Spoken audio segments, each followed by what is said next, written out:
noise? That sounded like someone was breaking down the door. Buonasera tutti. Good evening. Sheldon trying to get in. Sheldon is trying to get in because he's not here this evening. Good evening, everyone. Sheldon, you're not allowed in. Welcome to Fate's Grip, episode 6, To the Sword. I hate this. We are literally 10 seconds in, you already hate it. Unbelievable. Well, too bad you're stuck now. I truly am, because I can't actually get past you That is without very true. asking you to move. That is true, and I'm not moving. So, welcome everyone. Enjoy this evening. Sheldon unfortunately could not make it this evening, but we have our 3 amigos right here. Bony Sarah Titties. That's a new one. Bony Sarah Titties. Sorry, what? Bony Sarah Titty. Oh, sure. Yep, sure, that kind of makes sense.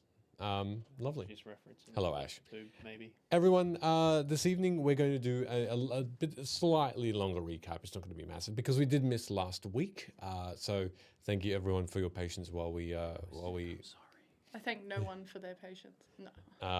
while we regrouped, regroup, and Reground. yes, and I'll start our shout out. So if anyone doesn't know already, episodes 1 to 5 have been uploaded onto YouTube on our channel, as well as Apple Podcasts and Spotify. So feel free to head in and listen in or watch us again. If you did miss any of our episodes, they are there. On top of that as well, a couple of surprises coming up. Fairly. Do we know about these? Yes, of course you do. Fuck. Sorry. We spent. Sorry, Dad. One of them was we spent last weekend doing some pretty awesome, crazy stuff, which I'm still so sunburned. It's actually ridiculous. which obviously, if you are a part of our Twitter, Emily was kind enough to put up a little Instagram. a little Insta of that. So check that out. A little bit of filming, which is interesting in fun Yeah, clothes. we're turning this into a live action campaign. We've hired filming. 78 actors to play. No, actually, what we've done is Michaela is just going to play every NPC. Yep, cut and That would be fucking hilarious. and exhausting. Do you even use wigs or just improv? I just wouldn't improv it. Do you Come like on, Vigs? Kidding me? No way. Will you ever use Vigs? Vigs? Do the Vig. And Wigs. Piggy, I've got a few wigs. got a few. Yeah, I've got an Ellie wig from Last of Us. Let's get a poll going. Got a red wig. Michaela in pigtails. I got, You don't want to see me. and I got a black wig. I think last time I was in pigtails, people died. Oh, we've got your From the shitty sight of wig it. too. When you were Abby from The Last of Us. Oh, that's been thrown out for sure. Surely not. I don't think I would have let you. I think Pat I guess the other shout out that I want to make is, Emily, you've got something to do this evening. We're going straight into this. I think we better do that. Yeah. Actually, no. You know what? Let's leave that to the last. No, let's just do it. Let's because just do then it? I can chill. I can do my other and stuff. then Ben, you'll be up after. Because I've got to shout out some people who Go are for watching it, as go well, for but we'll do that after I recover from this next part. So what are you doing tonight, Emily? Just on this week's episode of Stupid Shit I Do for this stream, because I say I'll do something if someone donates money and then they donate the money and then I end up doing it. We've done a few things. We've done the red wine and coffee. That's still scarring. I don't know how Hey, my Promethean man. lives to this day. We've done a bunch of things. We ended up with a toy pigeon with NVCDM's face on it. It's a good time. Anyway, this one has been going around for a while, and I've been avoiding it like anything you can avoid. Don't know what. Unavoidable. So I'm gonna do a shoey tonight. Let me just like start off by saying how sad I am because I actually forgot about it again today. But luckily for me, I am going to the Taylor Swift concert in 2 weeks, and I have been wearing a pair of my boots. That I love very dearly, and I'm quite depressed to say that the only shoe I had available to me tonight is my Taylor Swift cowboy boot, which I've only worn a couple of times to wear them in. So you should all feel so guilty and responsible for this shoey. Feel happy. Feel fantastic. So I'm gonna pour this over Michaela's towels because I've spilt 2 full cups of liquid on me today. It's a sign. Ooh, We're gonna make it a ASMR. third. ASMR. Make me want to pee. And I've actually, this is the reason that You I'm added sitting something? here in this dress. Yeah, so anyway, let's just do the shoey. Yeah, great. Okay, we're doing the shooting. We're doing the whole thing, everything. Oh God. Okay. It smells. So, It smells like grape cruiser. There you go. Stop fucking harassing me. Thank you. Well done. Well done. Excellent work. Absolutely fantastic. Ugh, I'm just sorry. that's so Sheldon much wasn't here sugar to, in my mouth.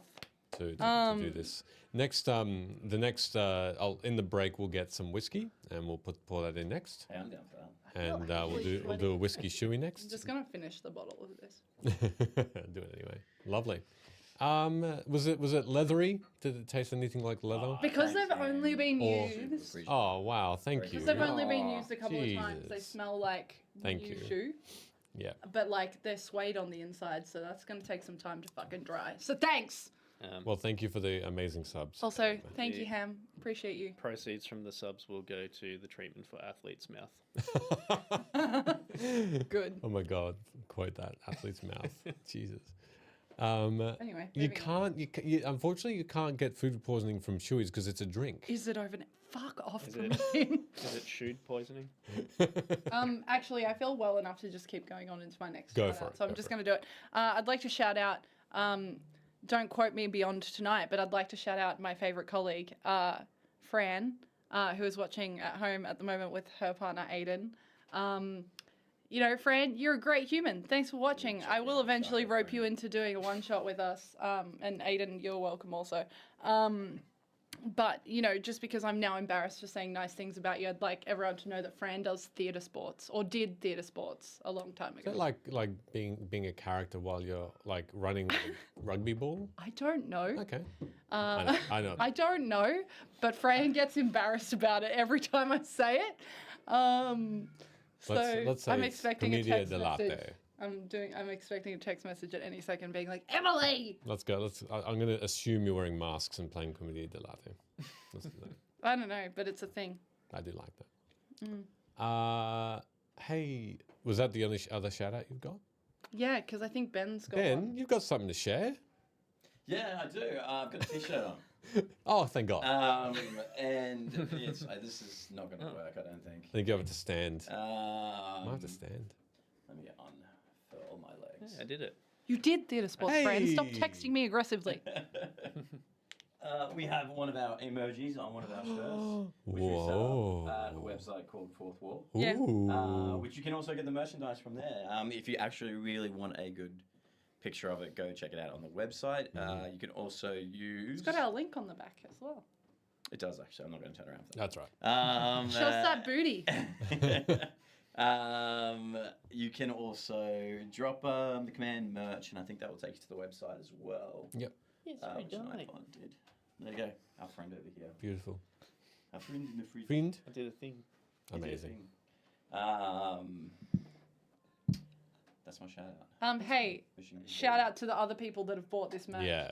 I received 2 wonderful photos from 2 of our incredible mods, NVCDM and also Ash Makes Prop. Did Ash get it already? Yeah, they've both got their shirts currently, and they look fucking sick on you guys. I saw them, and Just so buff. it wasn't even that. Obviously it's just Well, buff. I mean that That's is just the thing. Yeah. Yeah.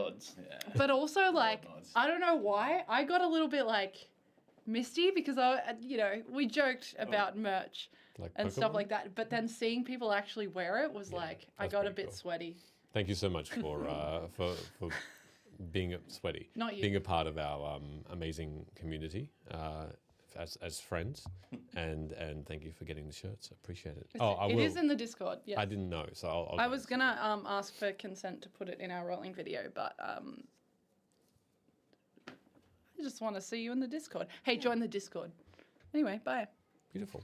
Last Thanks but for not being least, here. last but not least, thank you very much again, Ardent Roleplay, awesome AR friends and an addition to your D&D needs. Oh, thank you. Very good. They produce cards that have amazing art, and also, if you use them as AR, you can bring life to your battle scenes and just general scenes in your That's a good try. in your D&D sessions. Lovely. Play more D&D. Whoa. Cool. ASMR. Shall we start? Because last time we did it, Let's. Let me do a... Do we scratch the mic? Is that the other ASMR thing? Yes. Is it? Yes. Let's do, while you scratch the mics, don't scratch the mics, a recap of this last week, 2 weeks ago. So, we all ready? Ready to go? No. Amazing. So, you defeated the thugs outside of Veykar. Barely, with the help of Lila Jadu, an apprentice to the organization that encompasses the magicians of Corvair, governed by the 12. After finding a note of betrayal from Captain Gerald, the temporary captain of the guard in Veykar, the plans were set to confront him. You broke him down back in Veykar and found out about the Lady of Lips, a name of a group of villains who threatened the captain and his daughter. During this time, you also found out more about the 12 and their magic that spans Corvair. You found out more about Lila and her relationship with her mother, Avalea, and her upbringing in Tumar, in the south of the Dagger River, south of Shan. After reaching the keep of Veykar, you found him first, You found him first denying his hand in the troubles of the town, but then he groveled Sorry, at your everyone. feet, revealing his underhanded work with thugs and begging you to save his daughter from the threat of a power here. He directed you to where she stayed under guard and where an abandoned warehouse lies, where Mori the elf emissary could be. As you traveled there and saw Gerald's daughter in her home under guard, Ivor befriended an elderly dwarf next door to broker a way in secretly. And as dusk arrives, here is where you head toward. Thank you, NBC, for the sub. Thank you very much, MVC, for this. 42 months. That's That's a fuck ton of time. I'm sorry you've wasted so much time with us. Sweet man. Confirmed. Thank you. Confirmed.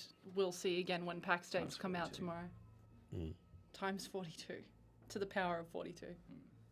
So, together with Lila, you are starting to make your way past Captain Gerald's home, where you briefly saw his daughter through a window on the second level, and her face was brought back behind curtains, which then closed by an unseen hand.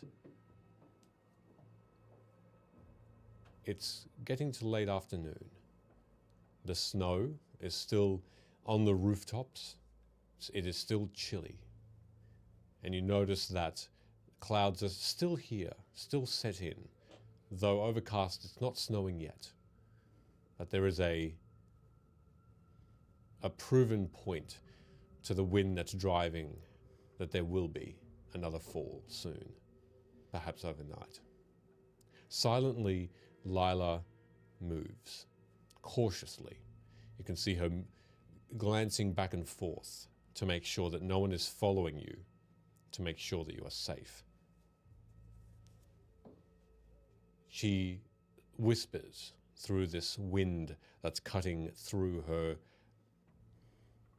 I hope that Captain Gerald has made good on his word and has sent guards that will look the other way when we get to the warehouse. We're looking for the abandoned one, I believe. yeah. I guess there'd be some sus-looking people hanging around there. Or no one. I did spot a couple at his house. They're not too good at hiding, I guess. Some more of their lackeys, perhaps. Those that, if we are found out, she will apparently die. Well, that's why when we approach, we act completely ignorant as if we had no idea what was going on. That's if we get caught, of course. Well, Do we know who owns this warehouse? Lila thinks for a moment and says, I've not been in the town for very long. These warehouses, however, as far as I'm aware, are owned by farmers and farmers outside of the town to store their wares, and they pay rent to the council, to the council of Veykar, to the mayor, and also some of them are owned by the merchants selling their product, and also either rent them out or own them outright. But until recently, these were approachable by the public, right? Though they are still locked for the most part. Well, I'm not saying we just like walk homes are. straight up to the door and go, hello, here we are. But how do we want to? We're just going to go in there, or I just think we make our way through and try not to be seen, and if we are, oops, we didn't mean to be here. why don't we? We were just passing through. Hey, I think I've still got that letter on me. The one from the Fletcher boy who worked for Supton. The melon trader. The one we helped along the road. Yes? Perhaps we could say these are all farm barns. Well, I think the Perhaps we issue could is pretend that we work for them, that's why we're here. I think the issue also is that they've had this area cleared out. So I don't know how believable it will be. No, that is true. The SARS seems to be like a pretty well-established group. What is there anything here in Veykar that would draw the attention, like some sort of resource, or like why would such a big group infiltrate the guards? Well, we don't know yet that it is such a big group.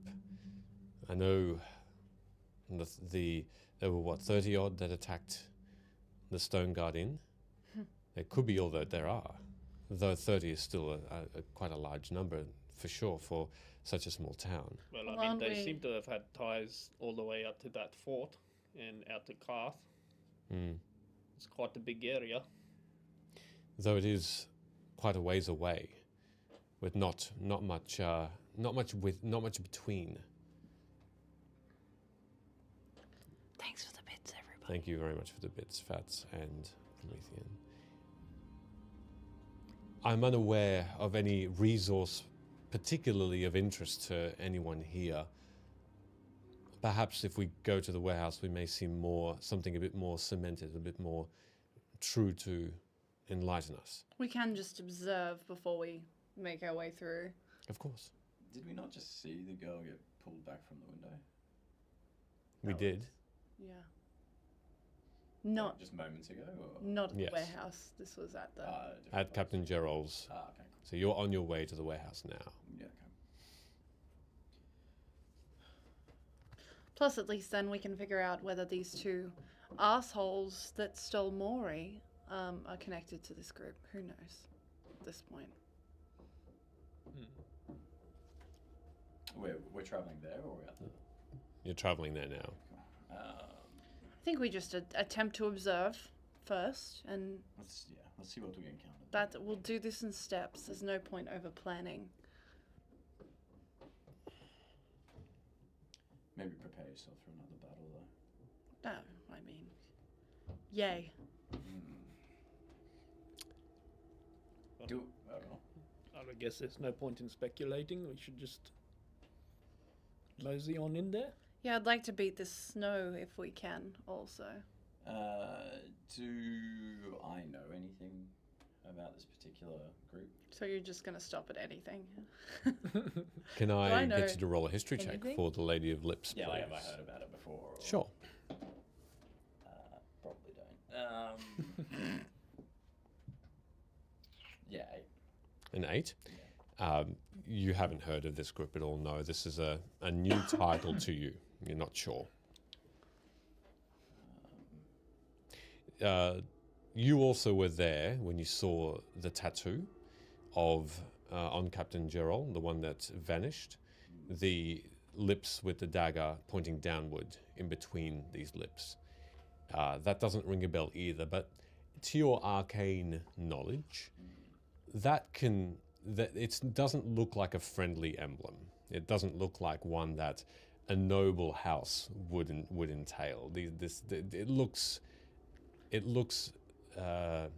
evil, if you call it that.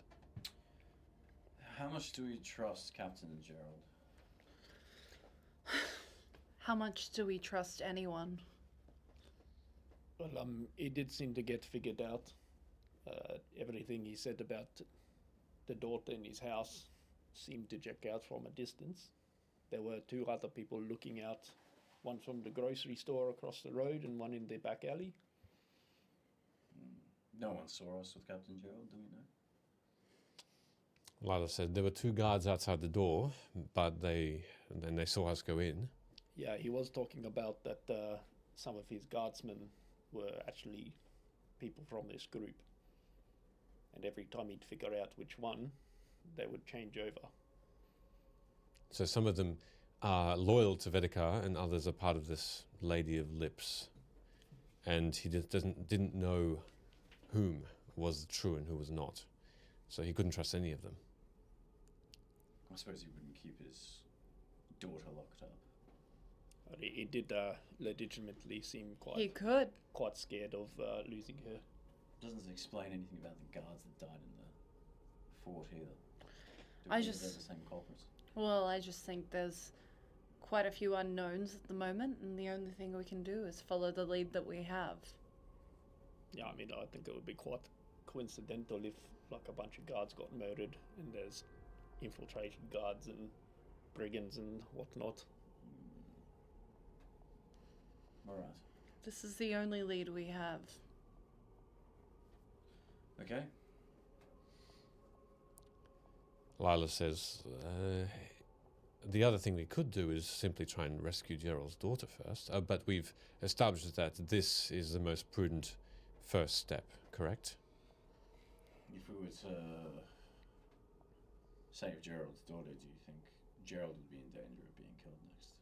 Absolutely. The second that they found out that she was saved, they would go straight after him. Though he's no innocent in this. He agreed, certainly under threat, but he did agree to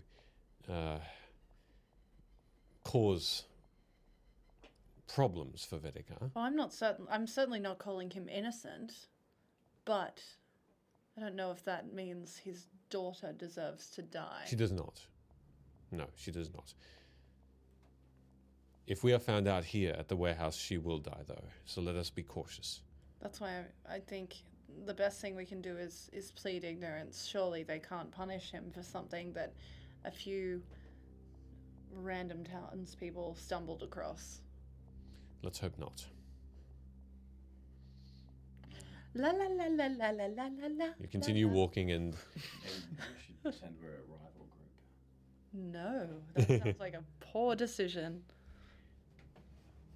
Lila turns to you and has a curious look on her face, and she says, "Continue. What do you mean?" Well, perhaps if they thought that another group was encroaching on their territory, it would throw off any trail to the guard captain. I think it's more how did we, the rival group, discover that they were doing this here, and maybe all trails lead back to Geralt.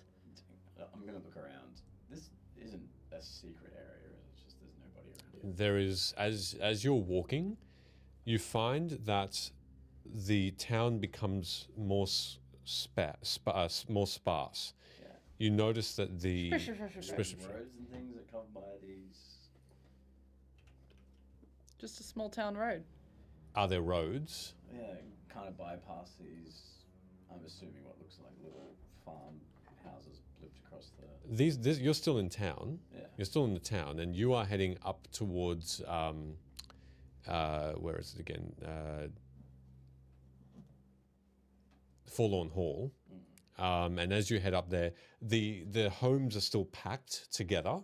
There is one main thoroughfare that gets you through this door into the northern area, but though it's because it's getting into the evening, people are closing up for the evening in terms of their shops. A lot of houses are shut. There's less and less people as you go up towards these warehouses. Yes.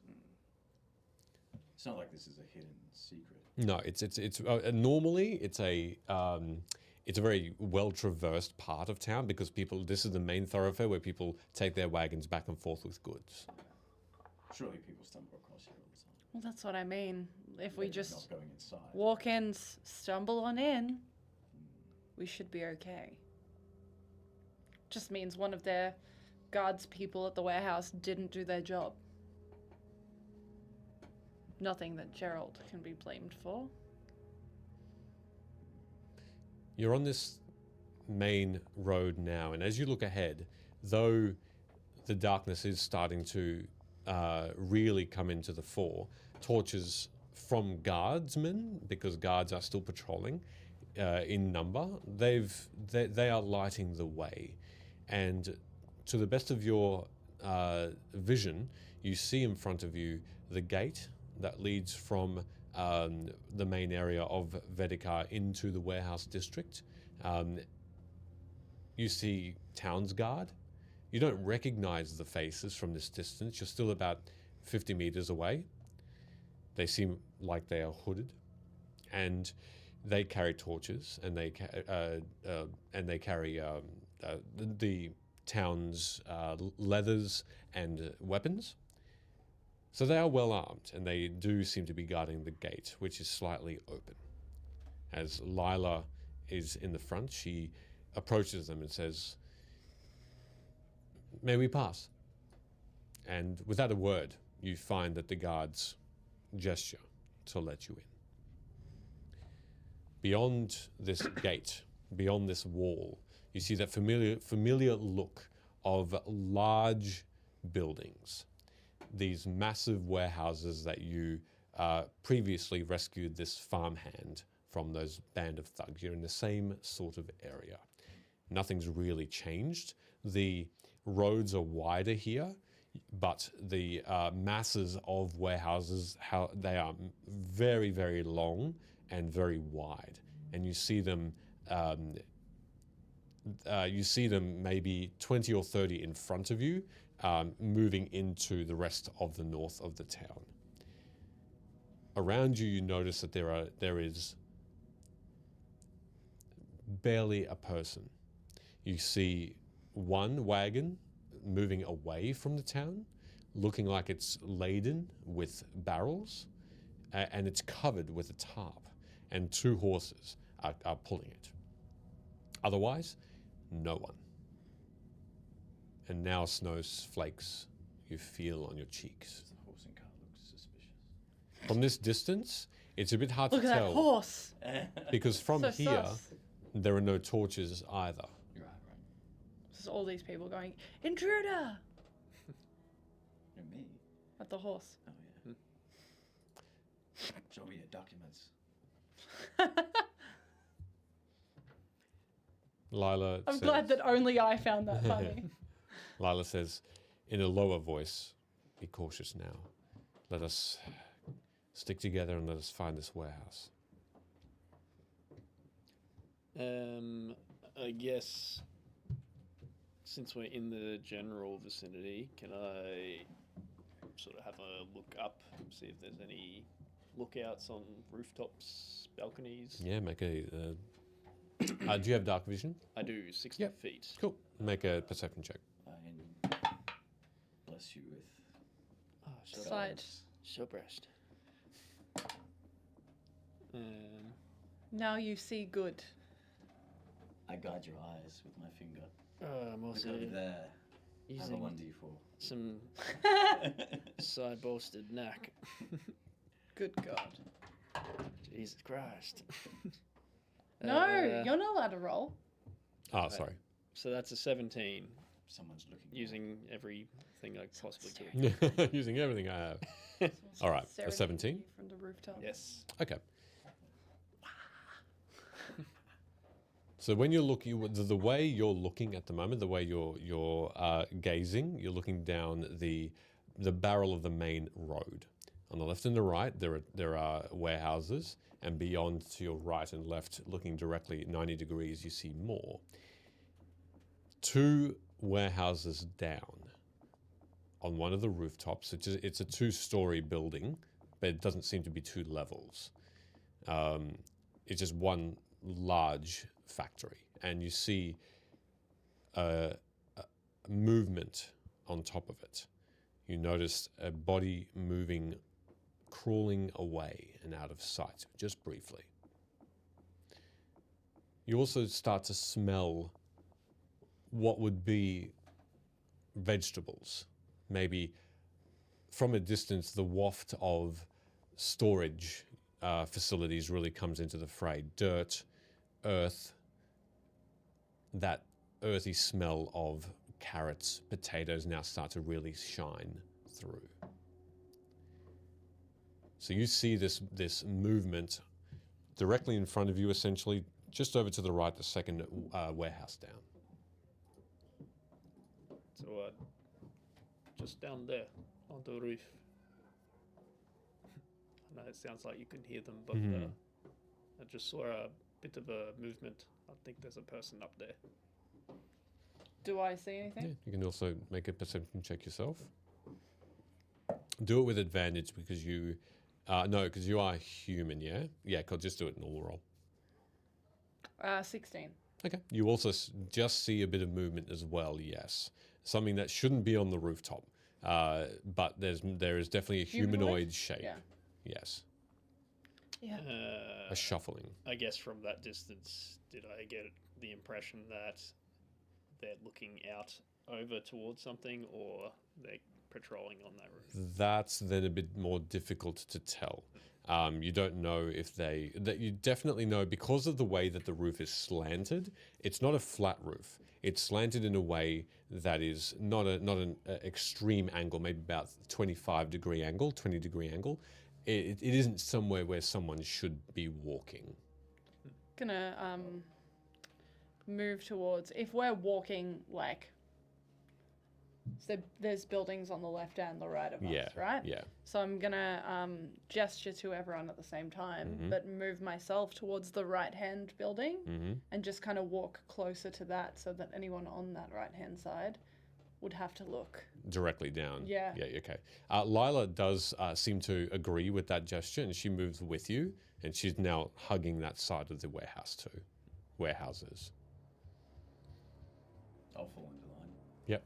Yeah. Okay. single file. So you all single file now start to traverse the very edge of this wall that makes up one of these warehouses. You can now really start to smell the beer and the metal, like a metallic smell that's coming from inside this particular warehouse directly in front of you. And just the one beyond, past a road of sorts, would be where you saw that figure. Be like listening out at the same time to Okay. try and hear if I can hear anything from inside. Okay, the as you warehouses. sure, as you continue to listen out, you notice that there's just a wind that's coming forth.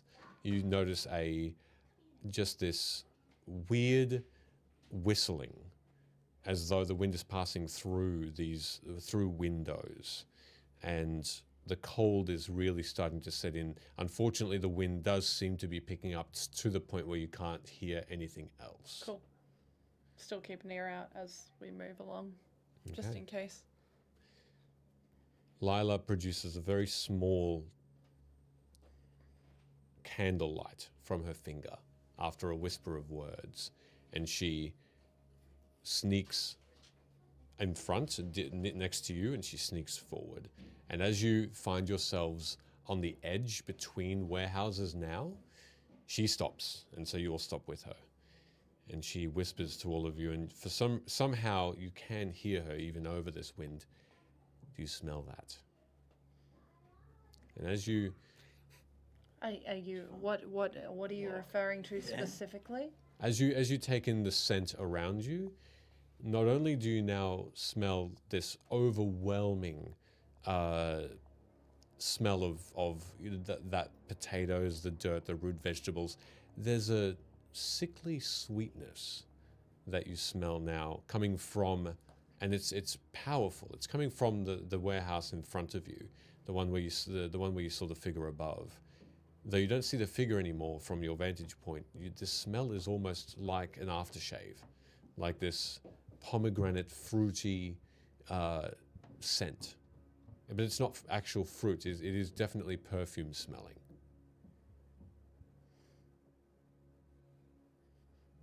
Lila then sneakily moves beyond and she looks down this road to make sure no one's there. She seems content, and she moves swiftly beyond and hides at the warehouse proper. From here, you can now see double doors that lead, that are closed, but that would be the entrance to this particular warehouse. You can't see anybody on the lower level? No one. It's unusually bare. And Lila does also note, she also mentions that there should have been perhaps guards that Captain Gerald would have placed here, but are not here. Like usually always there, or they were supposed to rendezvous with us here? Supposed to at least rendezvous, if not all the time. Is there any signs of like a scuffle? You can make an investigation check. Investigate. Why? Investigation. Fuck yeah. I hate it. I'm going to use one of my... Nah, I won't actually. At 12. Nah. You notice two things. One, there are footprints in the snow. Not difficult to see. There was absolutely a scuffle of some kind, because splattered in drips and dots as well in the snow is blood. It seems to be drawing nearer to the front double doors of this warehouse. Sick. Lila follows your gaze, and her eyes widen. If I can point out that Yeah. maybe that front door is not the best door to go through. Okay. Awesome. This Is there a this back bodes well. Yeah. Is there any like gaps in the walls, windows, anything to try and peer into? To the window. There are windows, and they're on the what would be the ground level, so you can certainly look in, which you haven't passed by yet. They're closer to the door, so between you and the door, essentially. Is there a it's a barn, yeah? It's equivalent to a barn, yes. Is there one of them, I mean, I don't know if I can see it, but a hoist No, to where there would be a pole you could bring stuff up onto the second level? it doesn't seem to be. No, not from where you are. Not on this side, anyway. You'd have to go around to see if there's any others. Though there are two windows either side of the door that you could look into. I can give it a go. I can have a look through the window. I mean, God, don't see too well in the dark, yeah? No, but I'm pretty good at sneaking around if I have to. Yeah, but I can see in the dark. Okay, well then you do it. Go on. Gosh, Rin. No. I guess while I'm still within vision, I will.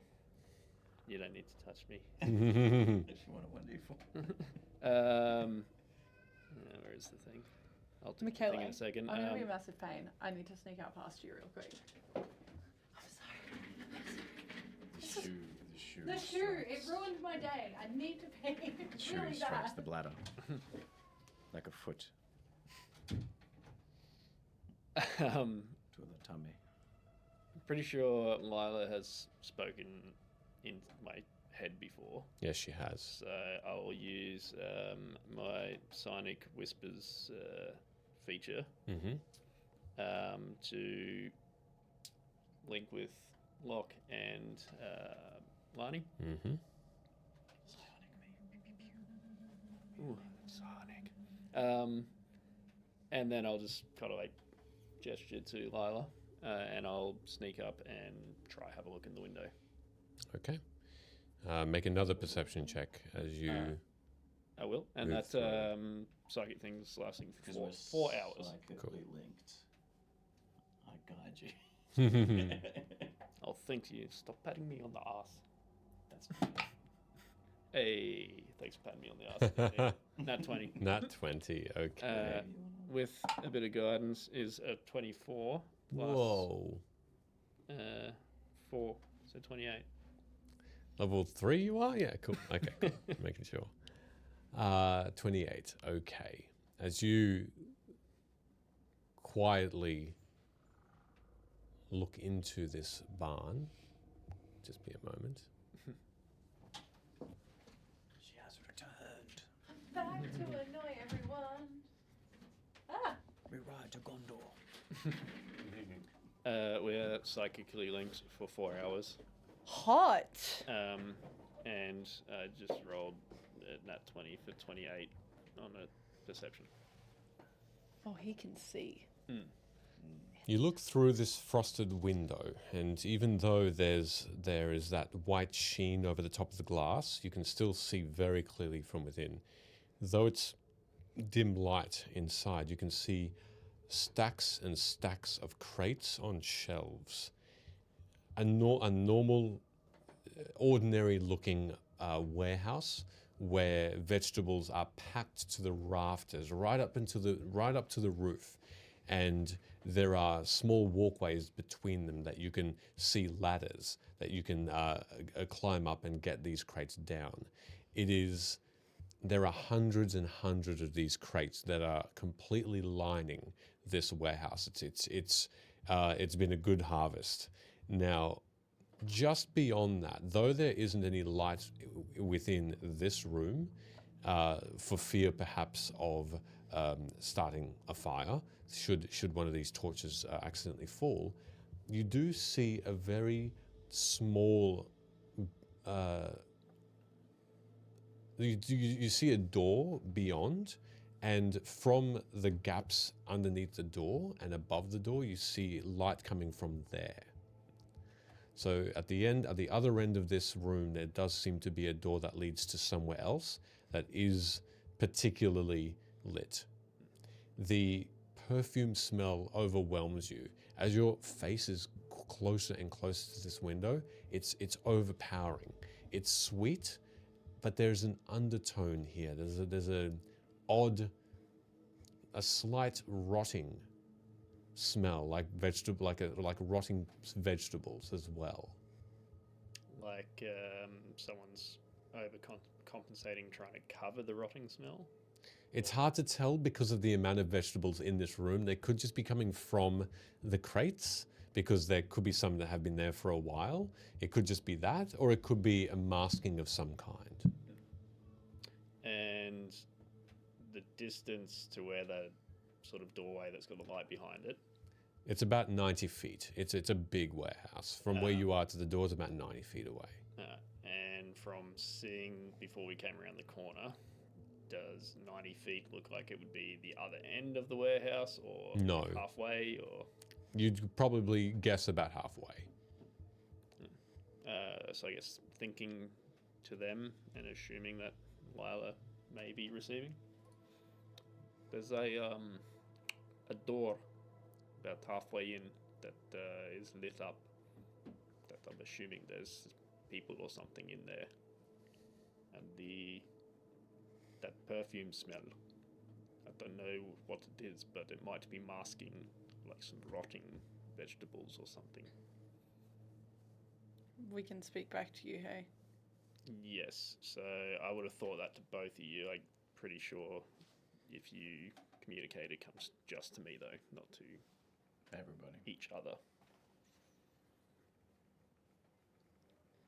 I guess I would say back to you, can you see anyone inside?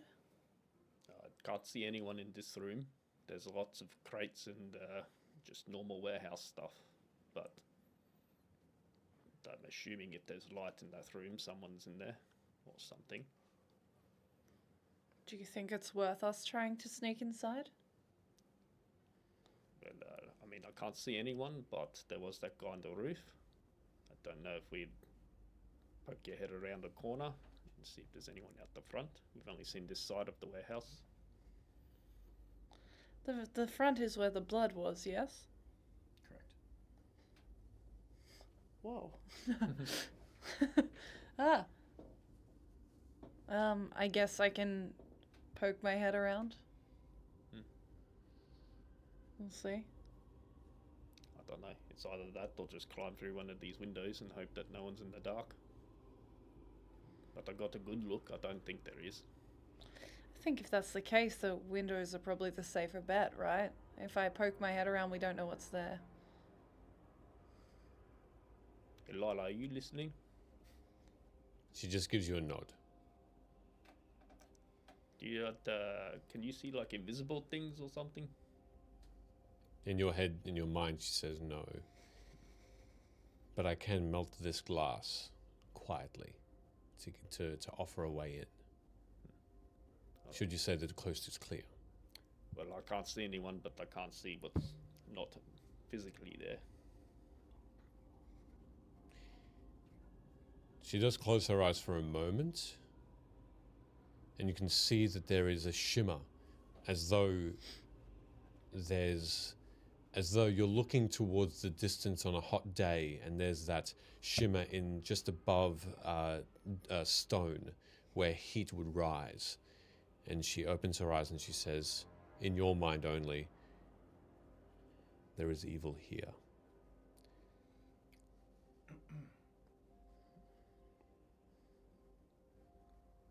Be cautious.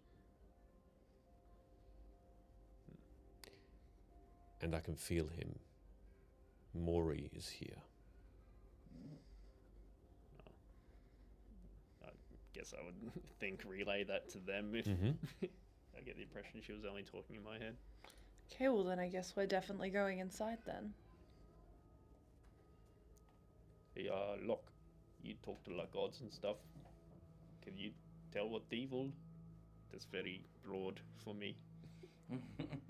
Can you tell what evil?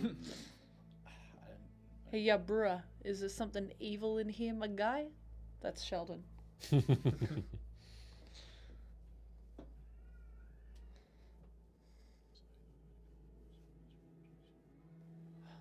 He's mumbling. I think he knows something. Lila says, he's casting a spell.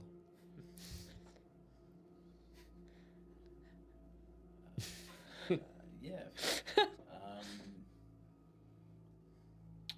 Reach into my. Give me a moment. And this is the best I can do. I've been put on hold.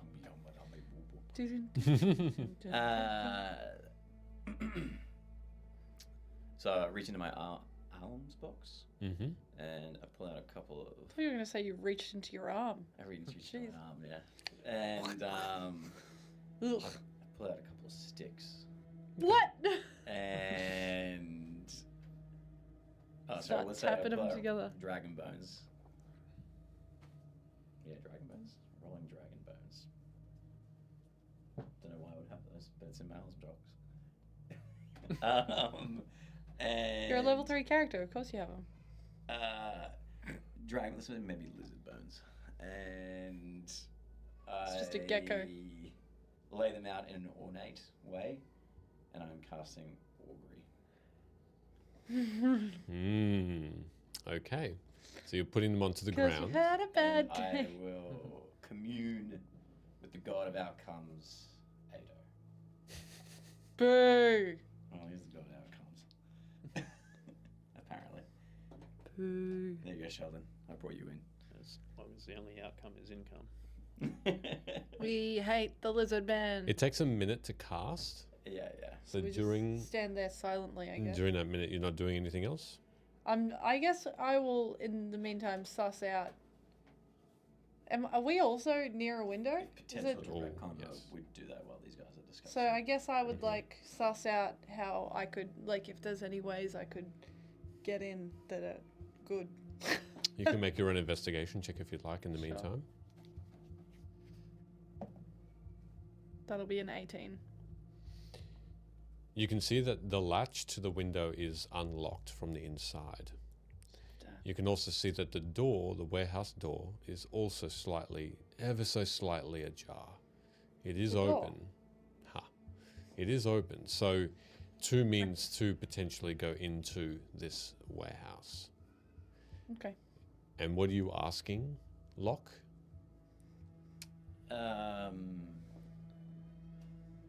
Yo, is there evil? Well, I mean, if I say that, I'll probably say, whoa. About the result of the specific course of action that you can plan to take within the next 3 minutes.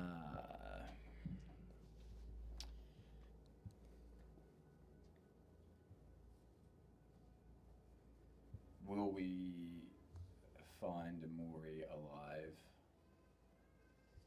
And is he safe? I don't know how that translates. As you ask that question, as you expect, the bones move. And they make 2 sigils.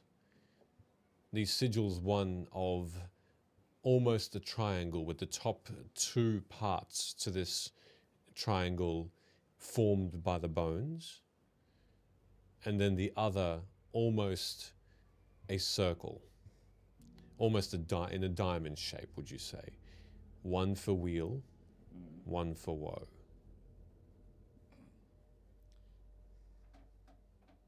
Looks like we're going inside. Okay, well, I think we've determined that I'm a little bit more sneaky than you, so maybe I should go through the window just because of noise, I guess. If I pop it open and make noise, maybe I'm less likely to be heard, and then you can follow in after. Unless you want to try and sneak through the door. No. How high is this? Just like a standard window? It's just a standard window, correct? Yeah. No, I'm going through the window. You want to go through yours, I'll go through mine? I say in your head. Yes. Lila, in all your mind, says, "You don't need me to melt the glass then. It is open." It's unlocked. Can I check the window for traps? Because that's something I believe I do. You can certainly do that. Roll an investigation for traps. Traps. Guide us. I didn't think about it, and for that reason, I don't do it. Hey, I'm going to check for traps in your head. Do you want to throw your dice at me? Nah, bruh. Well, that's a 21 plus 2. I guess 23. I will do the same then, if he's actually said it. What's the roll? Is it investigation? Investigation, yeah. Do you want me to roll again or use the same one? You can choose either way. I'll keep my 18. Sure. So where are you looking? You're going to go through the door. No, I'm going to look at the window. At the window, I sure. know it's unlocked, but is there traps? As I you can both see? squint and look closely at this window sill, you notice that the latch is unlocked certainly, and there is no strings, there are no hidden buttons, there are no what seem to be sounds or magical effects that you can tell from your very thorough look together. It seems to be simply a window you can walk through without any concerns. Okay, Oh, I mean, that seems fine. but mine it's, looks fine. Suspiciously fine. Let's go. See you on the other side. The I'm window gonna- slides inwards. Gonna slides inwards. It's a push window. Push window. I'm going to do it quite slowly as to avoid making noise. The wind could have been what helps the situation, but there is no noise coming from the window opening at all. No creaking or anything. Very smooth. gonna Okay. Hold in. You Slinky climb in. slink. I'll be doing the same thing. Gonna Okay. bob straight down as soon as I get through so that I'm not just standing up. I'm just gonna be like crouched. you find yourselves directly in front of the first of about 20 rows of crates, and you're all going in as well? Yeah. I trust Rin's investigation. Sure. So I'll just take my time going through the window. All right, Lila's last. What about Kalani's investigation? He got a 20. As you all crouch behind these crates, you look over and you see straight away that these crates are open, topped, so that there are no lids, and they are overflowing with potatoes. Some of them Eat that purple, ham. some of them orange, some of them yellow, some of them brown, all of them as though they've just been pulled out of the ground. Some of them in more of a as large as rock melons, some of them tiny, but they're all very, very neatly stacked. Though moving closer to these crates, the smell that you understood to be outside of this warehouse is a little different from now being within. No longer do you smell anything to do with vegetables. In fact, there's no earthen smell whatsoever, and even the perfume is now mild, though you still smell it. It's lingering, as though someone's been walking through this warehouse for some time and now has since left. Like there's a smelly person there. Yeah, a very perfumed person. The vegetables don't smell like anything. Can I look in the barrel? There are some barrels there. Are you looking within? Just want to grab a potato. The crates. Yeah. Yeah, you grab a potato. Can I grab another potato? Yes. And you are they the smaller ones or the larger ones you're taking? I'm like 5 potatoes. Okay. you take 5 small yellowed potatoes. Add that to my rations. Okay. Go for it. Uncooked potato for the next 5 meals. I'll just close the windows behind us, not as in like pushing them closed, but to stop if it's cold, windy weather. Cover our tracks so there's not like snow blowing in or anything. Yep. Well, Yes. the wind does die down a lot when you close that window. Guess I'll start sussing if there's anything interesting to head towards. Okay. Do we all know about this door? Did you? You share do that? all Yeah, now. Told you about it.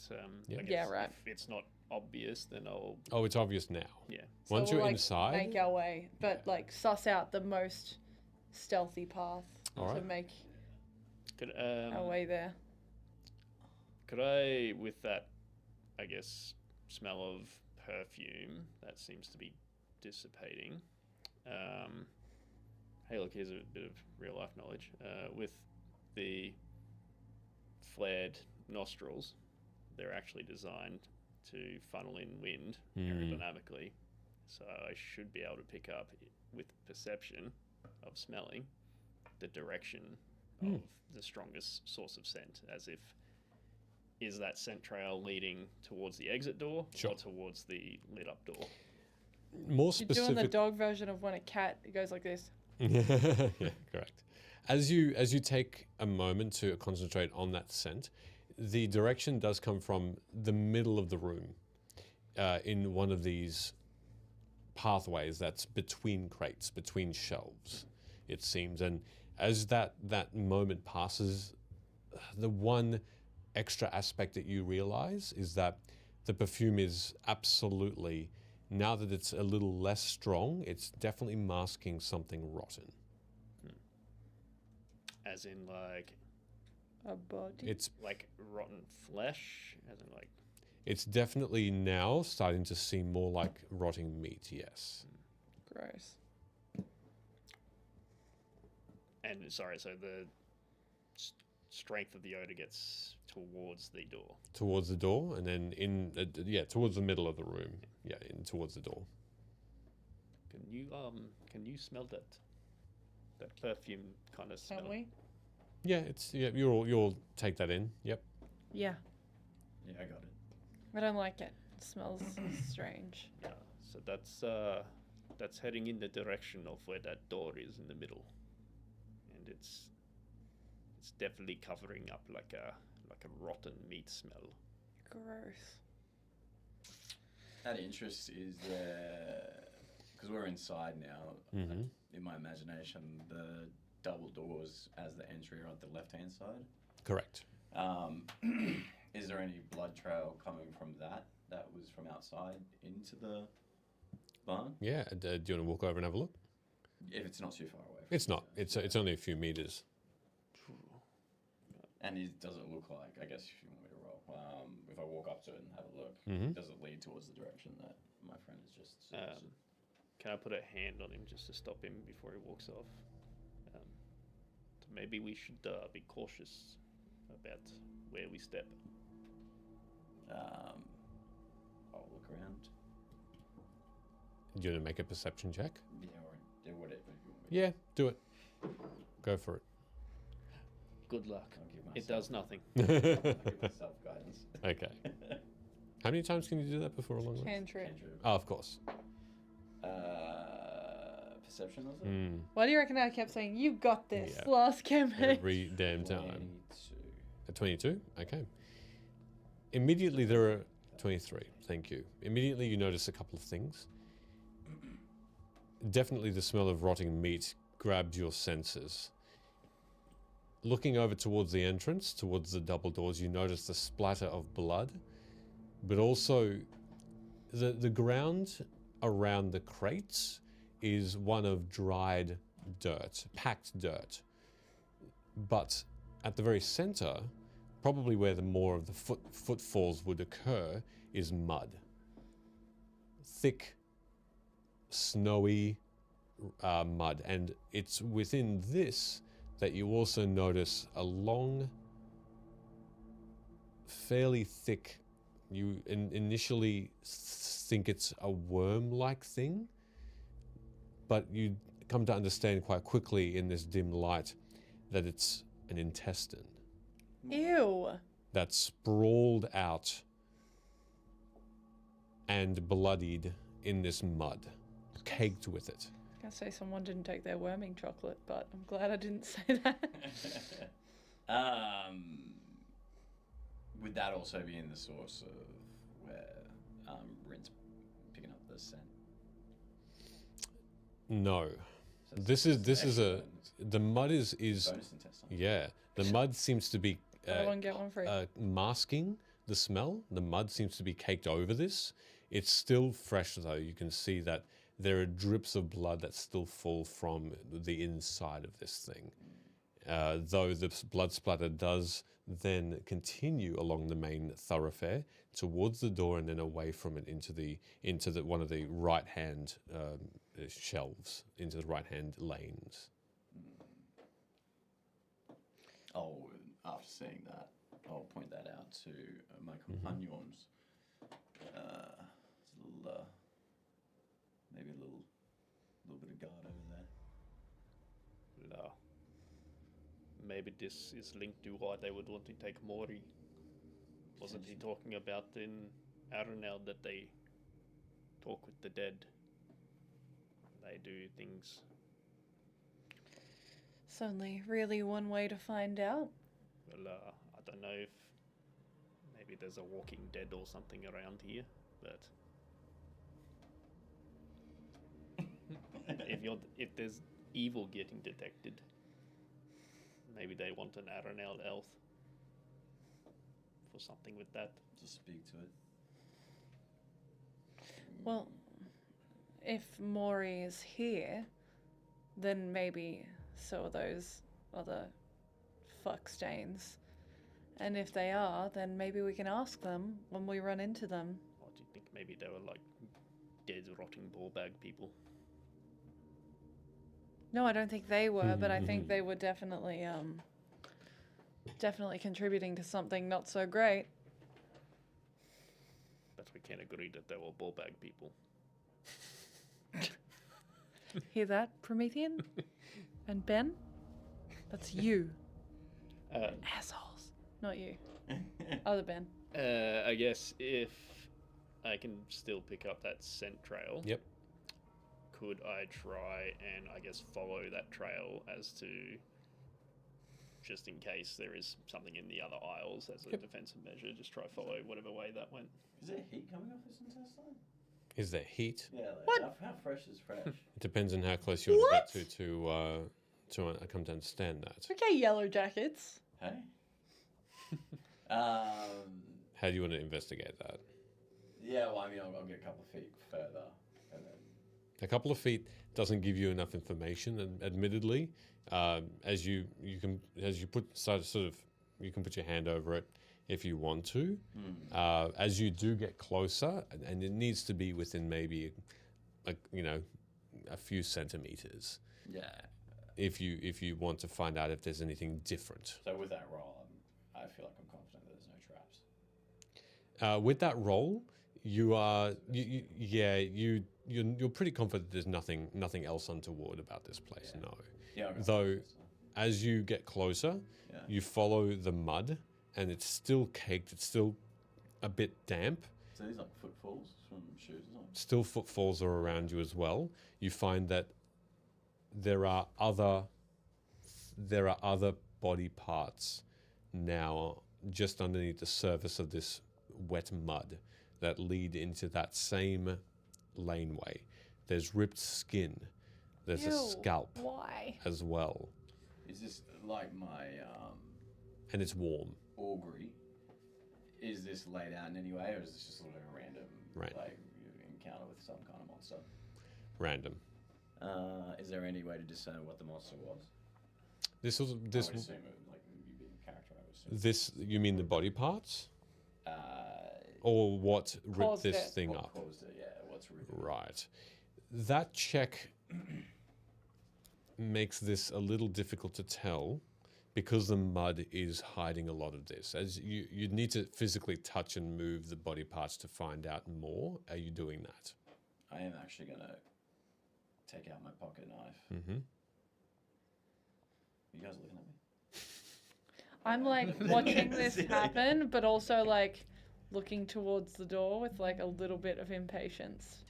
But not intolerable impatience. Like, okay, let's go. Yeah, I'll grab the intestine Mm-hmm.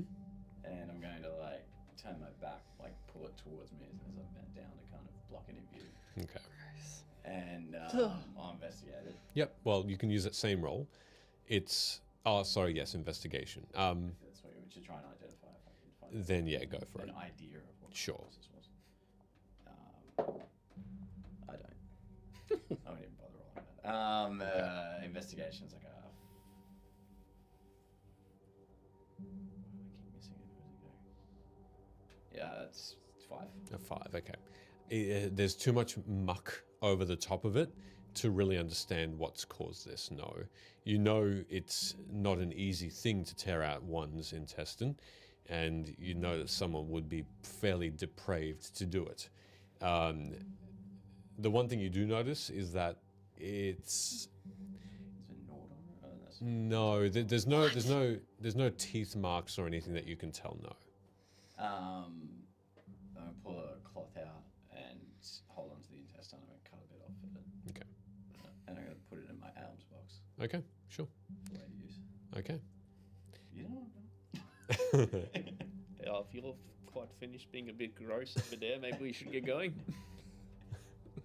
I'm trying to hide it. Lila doesn't. Okay. Well, then make a sleight of hand check then, if you all want to try and perceive I what he's probably doing. am distracted Yeah. by. Cool. Well, not that I would specifically be, but I'd be like, we're in this situation. Lila's What's just happening? curious. She'll roll. She doesn't notice anything. 18. 20. Oh, you notice. Yeah, you have fairly good eyesight, so you understand that a little bit of an intestine was cut off and put into an alms box. No one else notices anything untoward. No. Yuck. Keep that intestine for a little bit later. I'll wrap it up in the cloth and put it in. Lovely. Take the lid off. Lila, in all your mind, says, "Shall we continue? Yeah, well, What has caused this thing to die?" I don't think it was a human.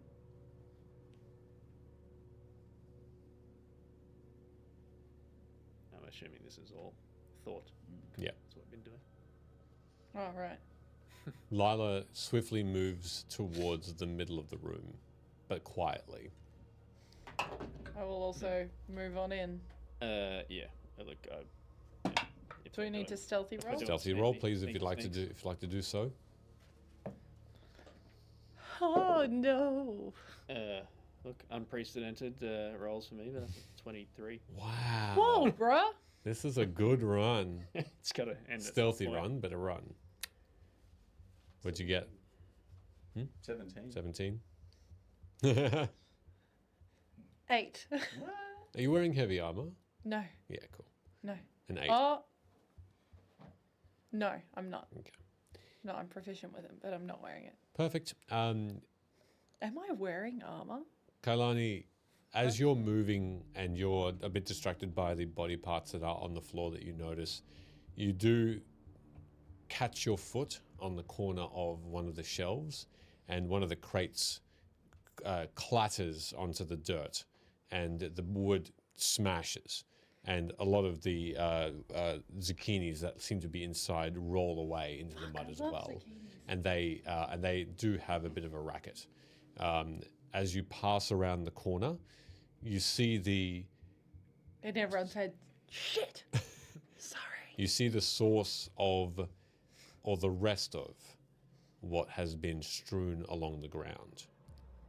Flies eat at a body that is directly in front of you. There is the remnants of guard clothing, but otherwise the body has been opened. You notice that the ribs are strewn and broken along the ground. You notice that the stomach is open as well, and there seems to be a lack of a liver.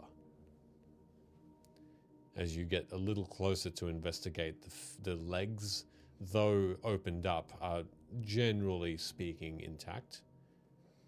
Even some of the bones have been opened for the marrow inside. There's no discernible face anymore. It's a pulp.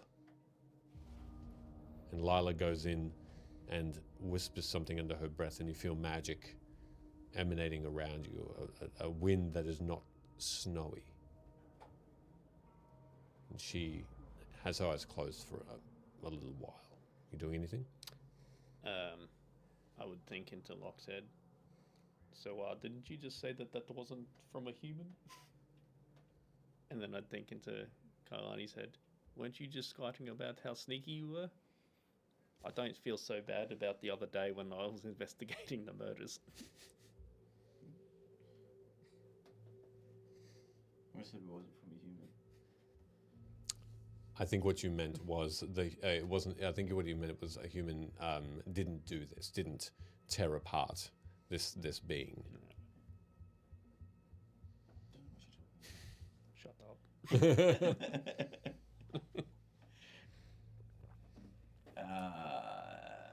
Lovely. The store is closed, yes? The door is closed. Cool. I'm going to get closer to it if I can, Mm-hmm. despite my lack of stealth, and attempt to hear if I can hear anything. Oh, the door on the other side. Yeah. So you're ignoring this, okay? Well, How close are you getting to the door? oh, how close would I need to be to attempt to detect sound? I'm just going to keep going until I can potentially hear or spot anything that would prevent me from doing so. Okay, go for it. Perception. Oh, right. I was like, what do you... You walk up, or you sneak up to it. Perception is better. That's a 16. Okay. You hear, as you get closer, you don't notice anything until you're right up against it.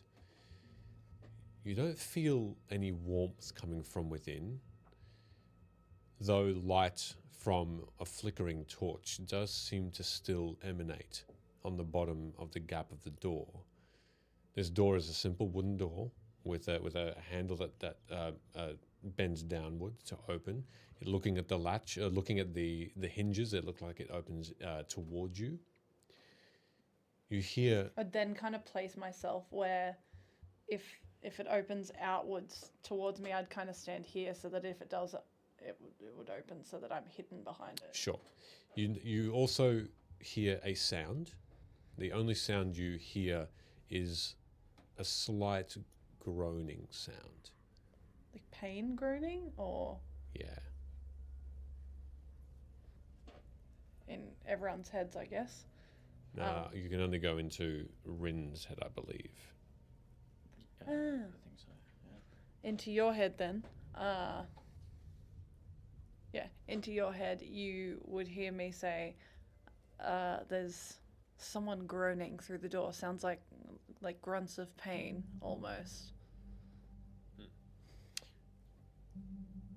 Into Locke's head. Yeah.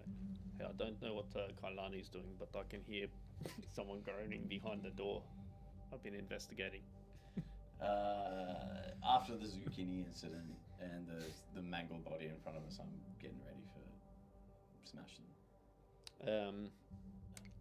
Splitting the difference between the body and the door. If I was taking her time, obviously doing something, when I go past the body, do I still pick up the perfume scent, but less of the rotting meat? Yes.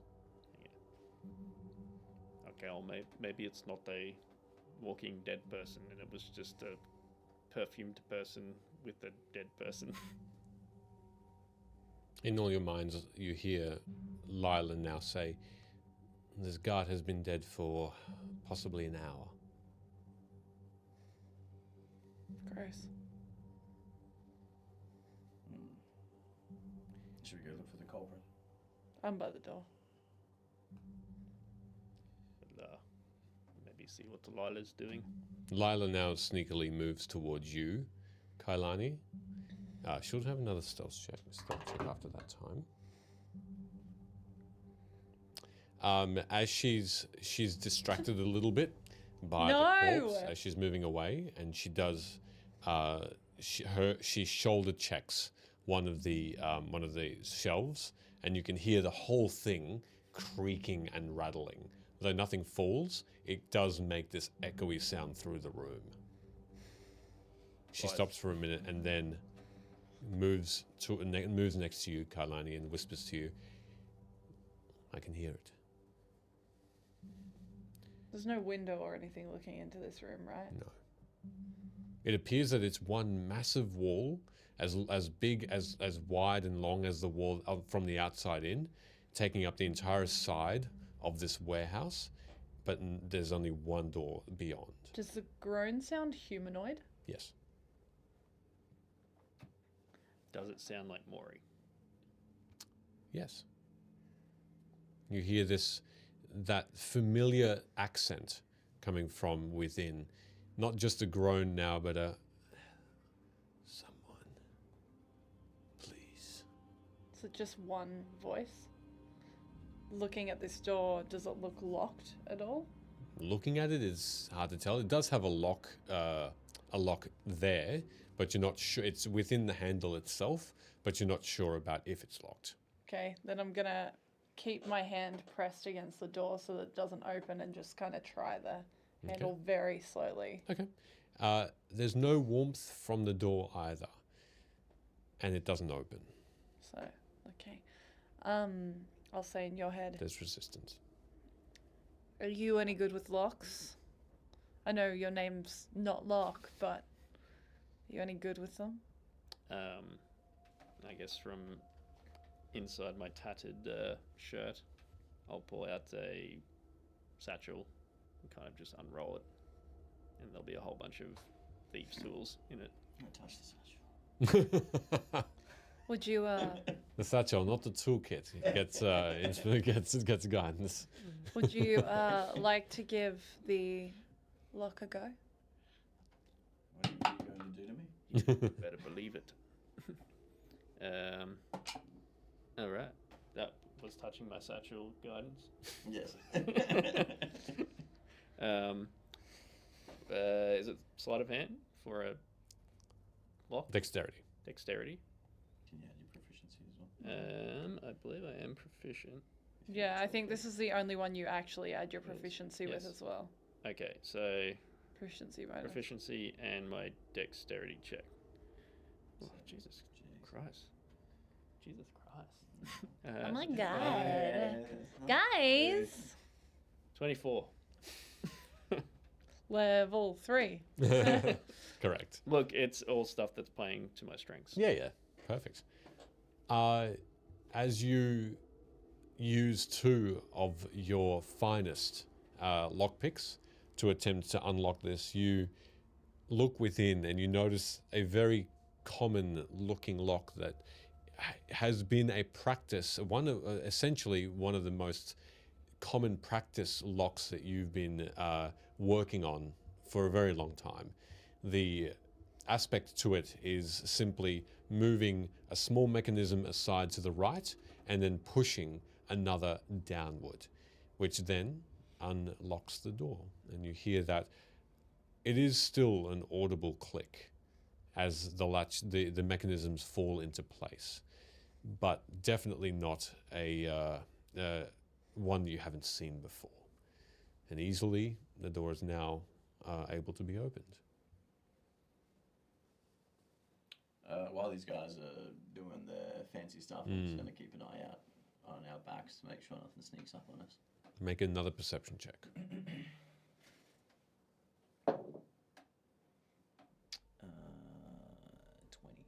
20. 20? Okay. There's that familiar feeling of or that familiar scent of perfume. There's that now more involved, now a bit overwhelming rot that now just sticks with you for being so close to this corpse. There's a bit of wind that picks up from the door that's slightly ajar, though it's as though outside is picking up more, but there's no movement. The only movement is your companions and that flickering of light that's coming from behind you. And the door is unlocked. I guess I would try and open it minusculely to see if I can peek through the crack. Okay. As you Say crack again. Nice. ASMR.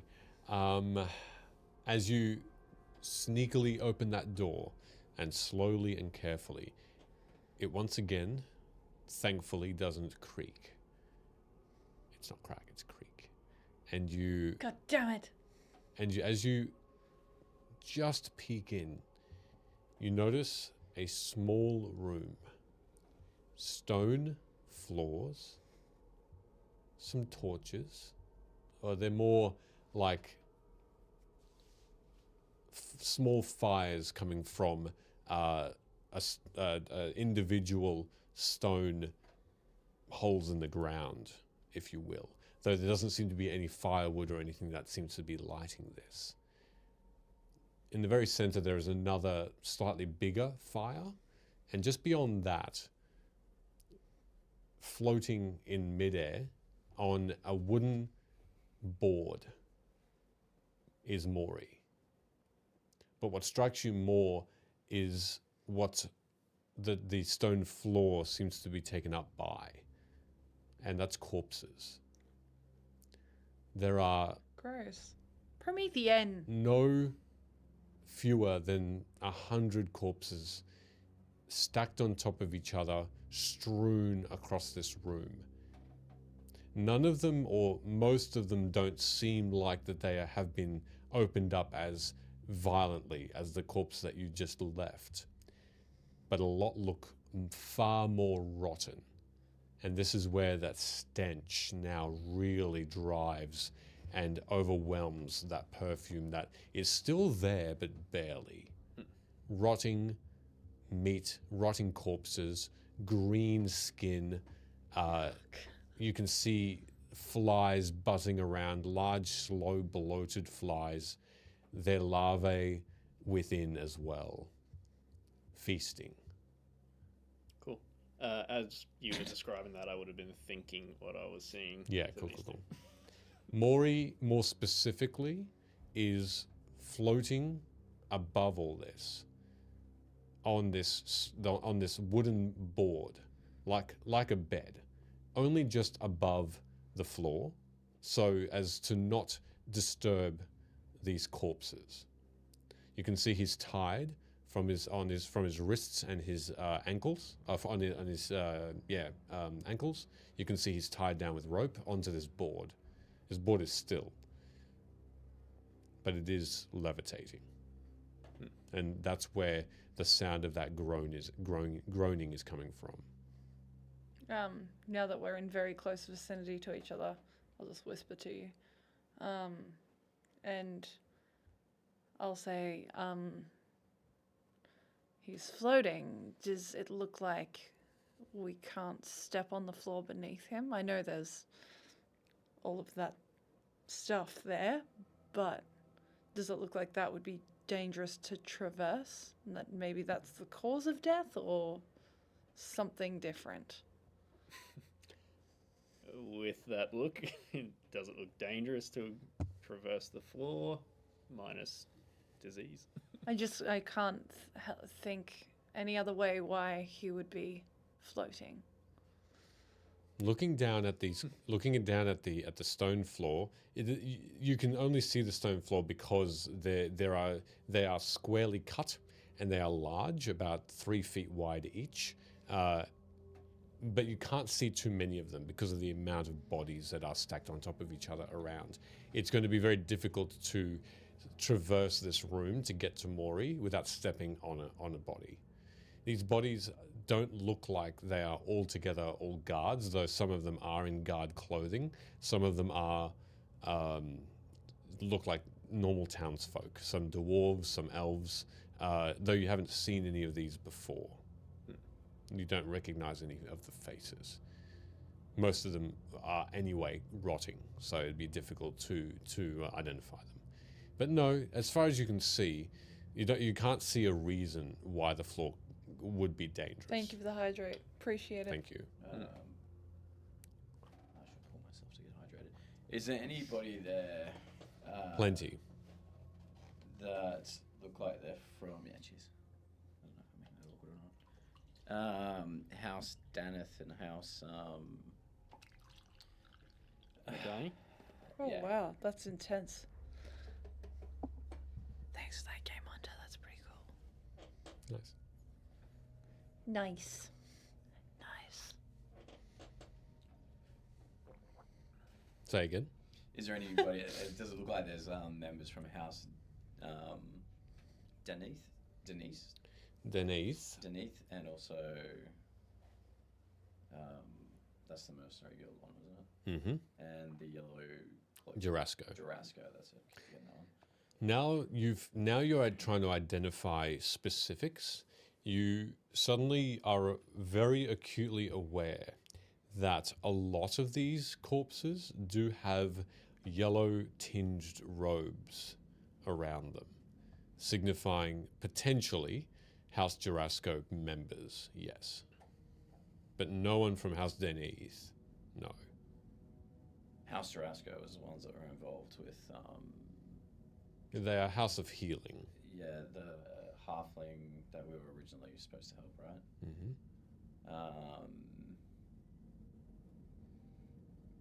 And she was thrown in there because of the captain. Not linking anything. Can I? Are you guys inside the room now, or are you kind of? You're still looking. Kind of looking through it. Looking in. I guess when you guys get inside, well, after you. Are we just gonna attempt to walk in? Well, we're not going to leave Mori there. Well, no, it's more about making sure that we get him out by not dying. Do I see this like he's just floating but tied to a floating cross or board? A floating board. Cross. Jesus. Horizontally. So he's lying as though he's lying on a bed, but he's tied down with rope to this board, and the board is, correct. Right. But it's levitating. Yeah. Just off the ground, about a foot off the ground. I'm going to go outside. All right, you push past Rin and open the door wider so you make your way inside. Is that more guidance? Yeah. As you Anybody I touch gets guidance. As you shuffle in, you do automatically have no other way to enter but to kick past a corpse. Yeah. This thing, almost like it's liquefied, sloshes around you. The flesh, all but liquid, and you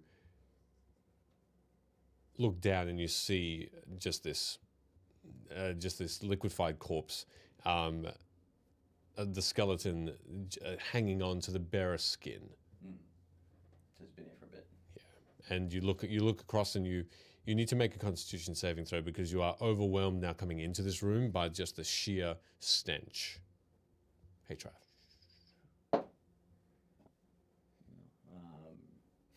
Now 20. Well, right, okay. Or 23. You do stomach it. You Dead. feel a little dizzy, and you almost want to gag, but you're fine. Carry around intestines. I'm fine. Correct. Look, if someone's gone in, I'd follow behind. Oh, gross! I've got bare feet. I'll keep an eye from the door then. I'll head inside, but I'll keep my back facing them and I'll look out. Well, Lala goes before you then. Yeah, I'll let her, I Yeah. won't block her out. Yeah, cool. But yeah. All right. Can I see, now that I can see inside proper,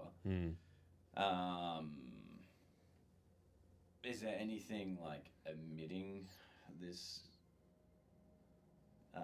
floating that's happening, or it just seems... Looking around, you can't see anything that's causing the board to float. You also are acutely aware that these flames are not producing heat, just light. And there are 5 of these torches around, I guess making themselves known in the ground, in this stone. It's there that you then notice that the corpses don't seem to be near these torches. They seem to be almost on purpose, maybe a foot or 2 away from them. That's probably one of the only spaces that the bodies are not occupying. Is that like a methane smell in the air? From all this deadness? Only rot is the initial, and that's just that flesh. Yeah. There's a bit of sulfur that you smell as well. That perfume is still lingering, but barely.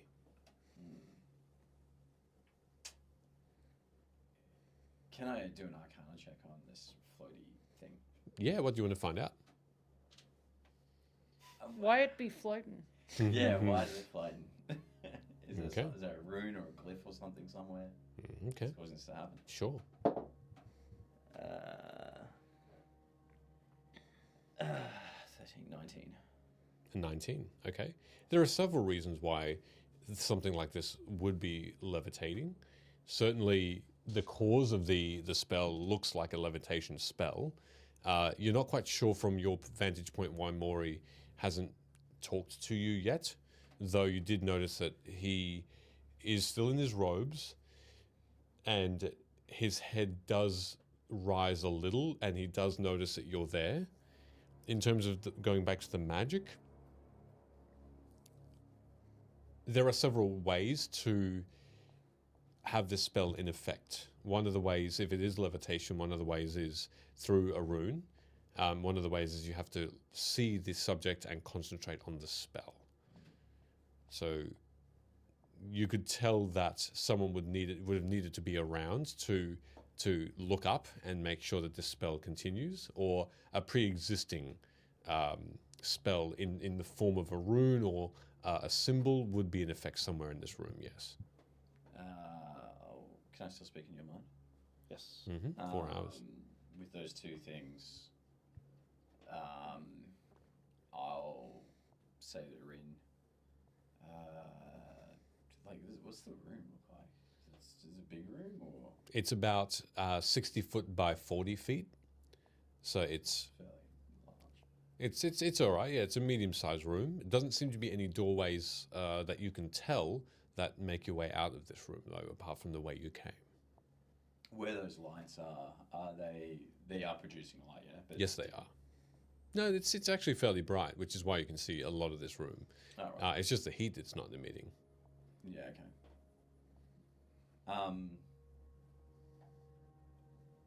I'm going to say to Rin, help me look for either a glyph or a rune of some kind that might be making this thing levitate. Or perhaps maybe there might be someone hiding amongst these bodies that are causing this to happen.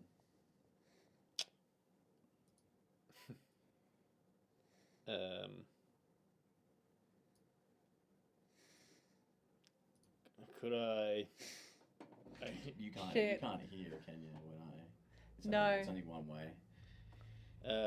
No, I just had a moment in my head. I guess scanning the room, I've already looked in, but that perfume smell was strong enough, I guess, to overpower kind of one dead body. Is there at the risk of, like, I don't know, getting overpowered by rotting flesh, but can I kind of sniff out to see if that perfume smell has gone into the general chaos of what's in front of us? Or Yeah, you can keep your perception check that you had before if you want to, or you can make a new one. Oh, you Yeah, did that before the unlocking, though, didn't you? Yeah, so Yeah, the do it last- again. The last thing I rolled was the Yeah, unlock. do it again. Especially that it's very specific. 17. Okay. Looking or sniffing around, the smell is here, is still in the room amid very, very mild, but you can't really pinpoint if there's anything else starkly different about it. There's a bit more maybe cinnamon in the form of a cinnamony type of smell that's coming from here that wasn't outside. Whether that's just an undertone or not, you're not sure, or a different smell entirely. But you can't pinpoint a spot in the room potentially that it's coming from. No, it's just in the air. I'll think back to Locke. That perfume smell. I can't tell where it is, but it's definitely in the room somewhere.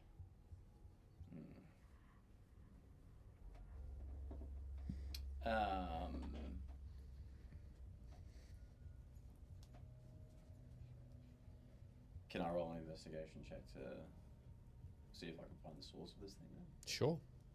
So tell me what you're doing. Are you investigation? You're walking, or you're starting to go into the room proper, walking around, or okay, cool. And so, what are you trying to find specifically? The source, or yeah, so either a glyph / rune, Yep. or A person. or a person. Yeah. yeah, cool. Okay, go for it. I'll say back to Rin. This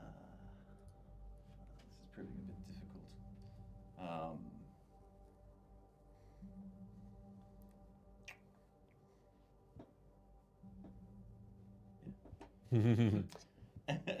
Lila, now that you're starting to walk around, she then starts to walk around as well.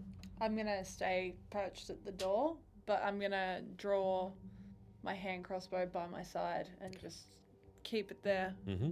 in case I need to react real quick. I still have my one now. Mm-hmm. That's 14.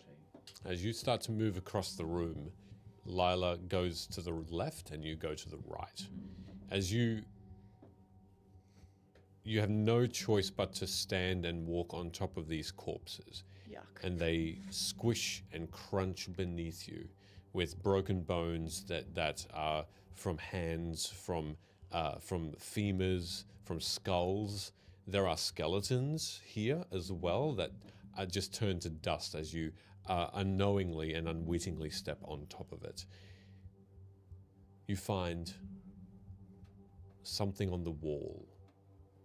As you get closer to this left-hand side of the wall, you notice this reddish tinge in the form of a symbol with silver sparks seemingly within this rune. This rune spans 2 feet by 3 feet, 2 feet high, 3 feet wide. And you feel sickened by looking at it. Your eyes just hurt. Pain forms just behind your eyes like you're getting a migraine. and you instinctively look away, but you still have it in your peripheral vision. You feel that sickliness start to get to your throat. This instinctively, you know, isn't causing the levitation. This is something else. But you can't quite pinpoint what. I'll kind of turn, raise my arm over my brow just to kind of keep it out of peripherals a little bit. And look back to the group. And as I do that, all the bodies that are in the room, they're all well and truly rotten by the sounds of things. Some of them, fresh. as you started to walk across them, some of them weren't rotting. And as you look back to just make sure and double check, the one right below you has this hideous smile on its face. This wicked, in death, there's a look of wicked ecstasy on his face, as though the last moment was a pleasurable one.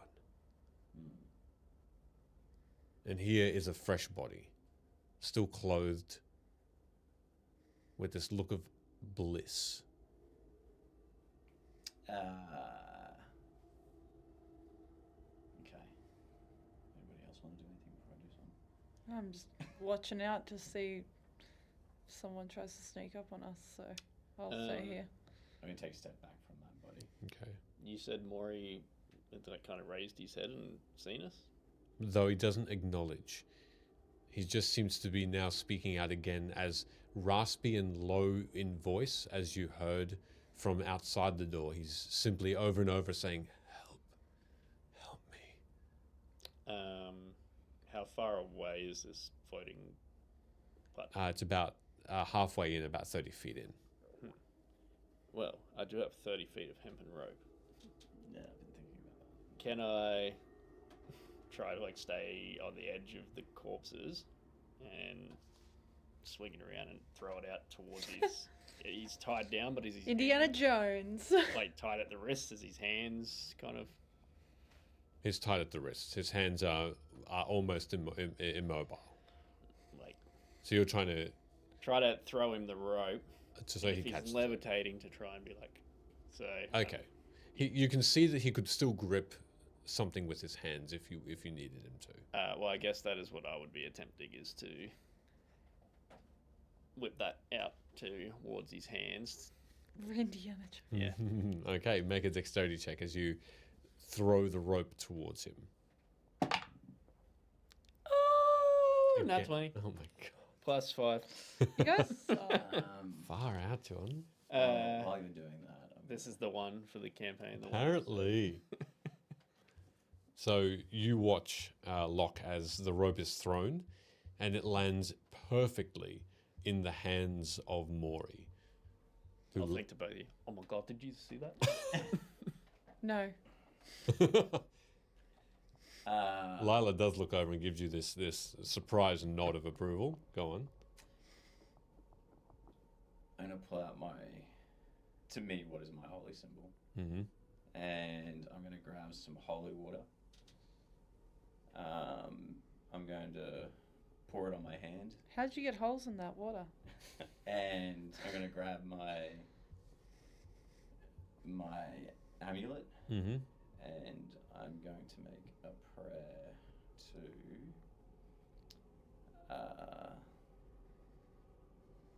Pelor. Mm. And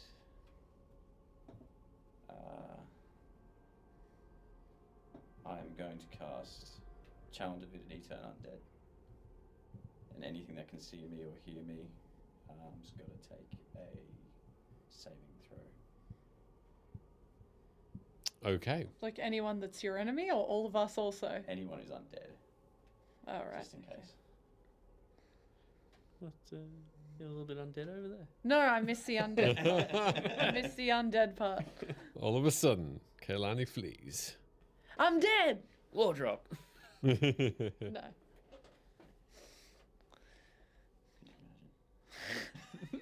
I'm dead, motherfuckers. I've been dead this whole time. So are you. Just goes. Whee! It's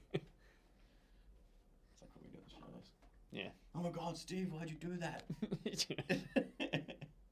Is that your holy symbol? Yeah. All right. I don't know if there's any undead in there, but I didn't like that face. What level is that I spell? didn't like that face. I don't think it has a It's level. the channel divinity, isn't it? Yeah. It just, I think that just increases with my leveling. It's a part of my class. Hmm. Does it have a DC? Okay. It does have a DC 13, yeah. How many dice did you just roll? Just the one. As you watch, you notice that the face in front of you turns its head. And that's the same face that had that wicked smile. Pale in skin, pallid, young, beautiful in its look. And its mouth moves as he says, "Welcome. I've been expecting you." Oh, God. And the face dives up towards you. Whack-a-mole style, before he pops up. We're going to take a 10-minute break there. As this, Someone clip that, because I've never seen Ben actually get scared like that. as this face leaps up towards you, we're going to take a 10-minute break, and we'll be right back as we find out a bit more about what that entails. See everybody soon. Enjoy. We're going to take the quickest 10-minute break. Oh! That Roll the damage! I've waited this long! All right, I'm rolling the damage and not budging at all, so let's see what happens. Oh, no! Wrong one, another round? Oh jeez. They're calling for a cliffhanger. Well, he'll roll it. And then Oh my god, stop rolling! Oh no.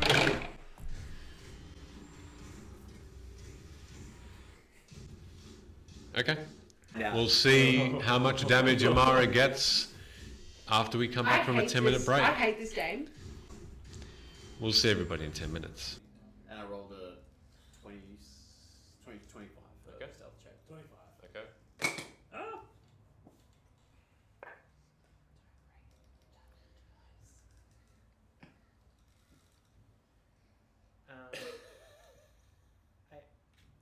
Oh, that's a bad laugh. That's bad. It's a bad laugh. That's a wheeze.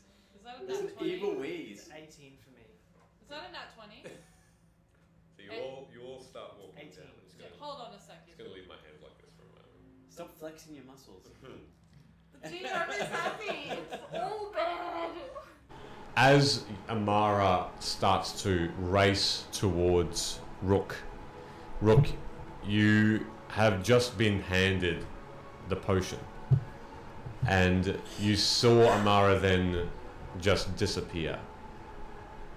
As you turned to attempt to uncork it and hand it to her, say, the battle's over. And with that swift motion, you look down, and the twitching has stopped. And in front of you, smoke coming out of the body of Osei, now still. Do I see this? Yeah. Thorum!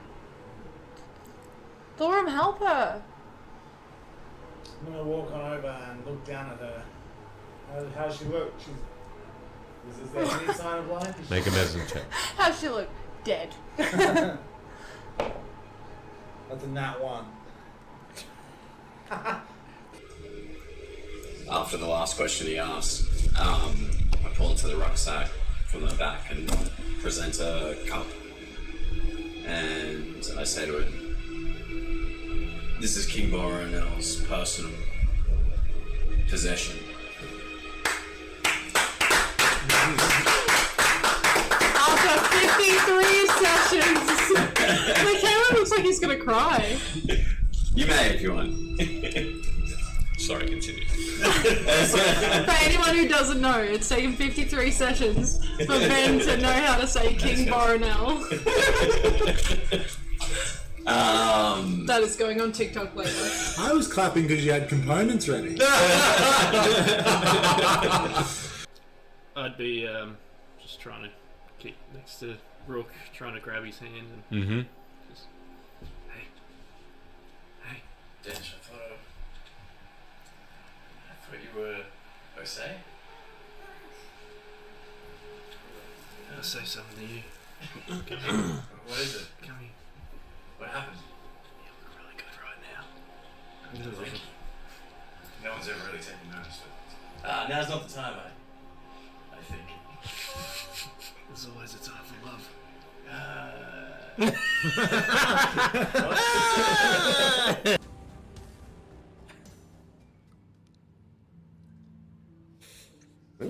Welcome back. By far the weirdest way to start a stream. We should have called this ASMR cheese eating.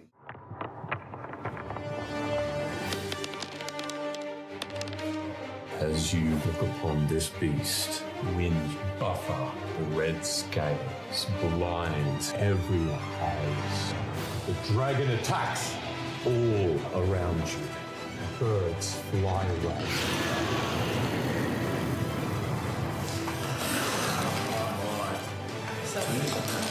13, 6, 1.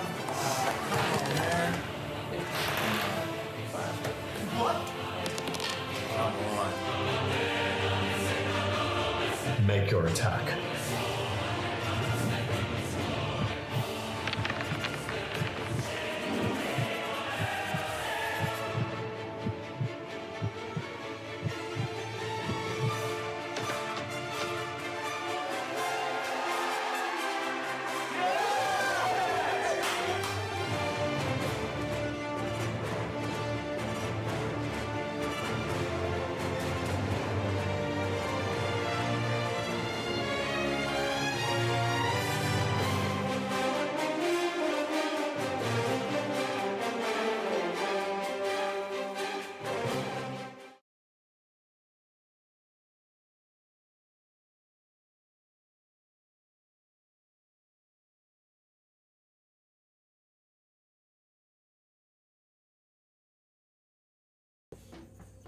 Oh yeah, he fucked up.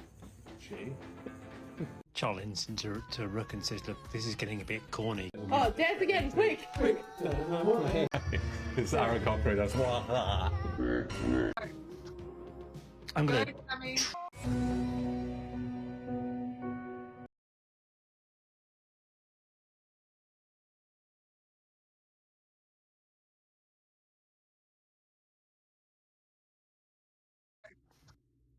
I'm gonna transform. You got a massage it. It puts the lotion on its skin.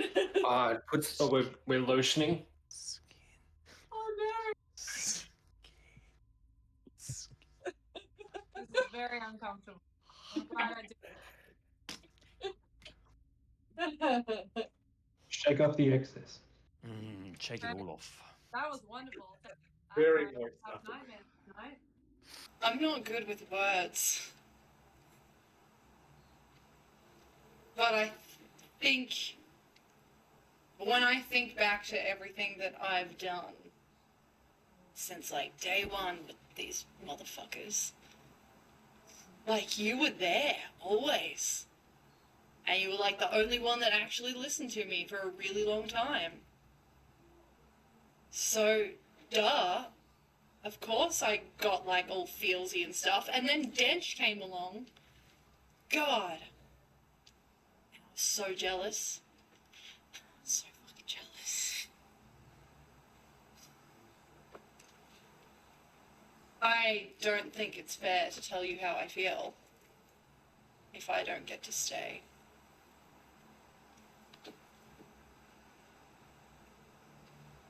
that would be cruel. But I think you know. Well, Amara, I love you. And I will wear the cruelty because I think it is worth it. It's worth every moment we've had, and it is every memory. Mara's just gonna be like, not of lava, but single tear. And she's just gonna be like, I love you too. I'm sorry I didn't say it. It's Aaron Cochran. That's yeah. Can you do that again? I will not do that. It's that you're trying to bandage up gaping holes in his chest, and I got you, buddy. you kind of now realize that your initial investigation of his body reveals that his head is missing. I thought I had him there, guys. Tell us the things you're going to tell us. Okay. And maybe we'll let you live. Yeah, if it's Are you lying? I'll actually laugh. Like in character. Are your shoulders like that? It comes out exactly like that. I don't know what they're gonna do. You have feathers in your hand of this Pegasus. Do we see the children? Yes. Yes. I'm going to try and catch the children. All right. They're moving very quickly. So what's your flying speed?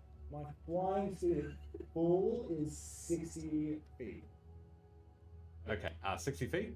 Okay. They're falling a bit faster, but you can attempt to. Is our first kill in the campaign 2 innocent children? And as you get closer, you see lives. And this cage that it now looks like it is so packed with corpses, squished together. As you get a closer look, this symbol is depicting two companies or houses, but they are together. They're on the same bit of metal. They depict the house that your parents are working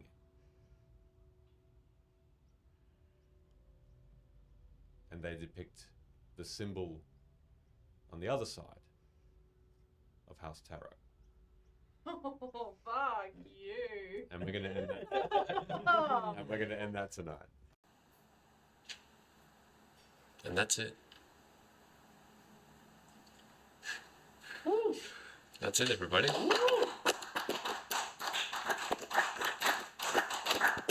We're gonna take the quickest 10-minute break. Oh! No! Roll the damage! I've waited this long!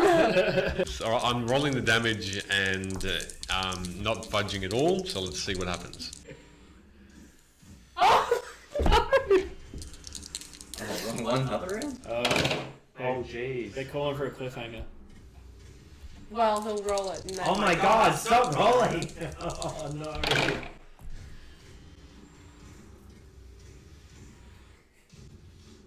Okay.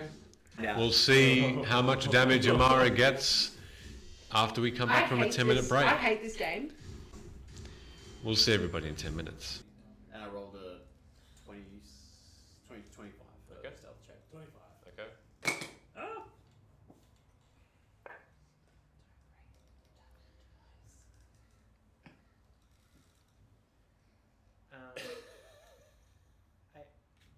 Jesus. Welcome back, everyone. I need everyone to roll initiative, please. What? Because need everyone to as you send- see, everyone, we are looking at a battle map. I need everyone also to open Albert Rodeo, please. And I can invite you all. I'm gonna need everyone to send their condolences to Ash, who has just lost their honor mode playthrough. Oh no. Oh, you automatically got in, Rin? Yeah, I'm sneaky like that. Nice. Oh, you're all in. Look at that. Well done. Just after the Gith people in the fucking. Yeah, cool. All right. So, for the purposes of this, that's my you're assumption, yeah. there. Yeah, that's actually. You're there. And you two are still They gotta get that dope sword early. Wait, spoilers. Silver. Okay. God, this is cool. This fucking app. It's pretty cool, eh? You can, yeah, the things are moving.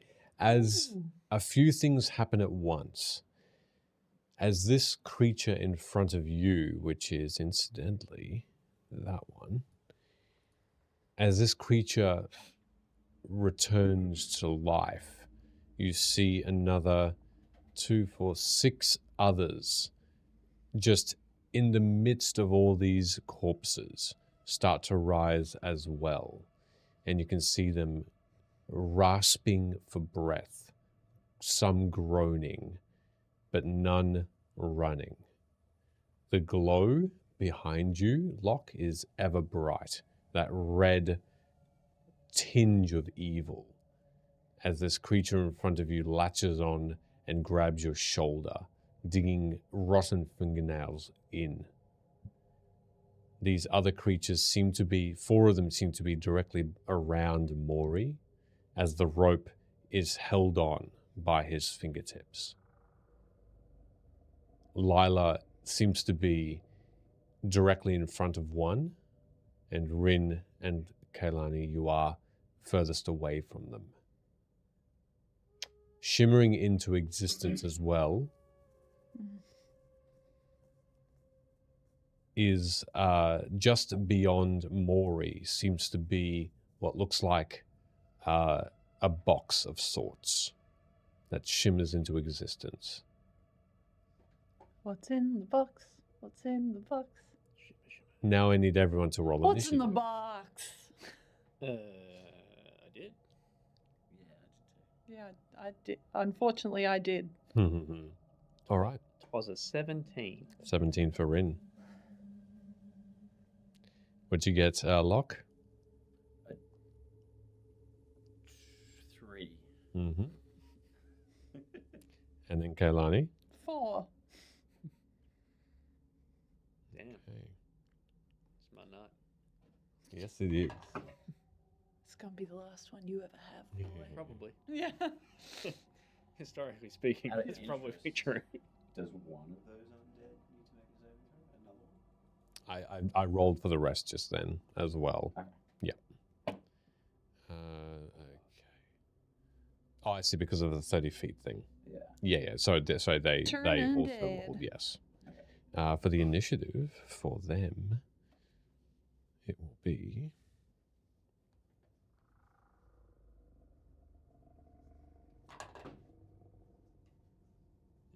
Okay.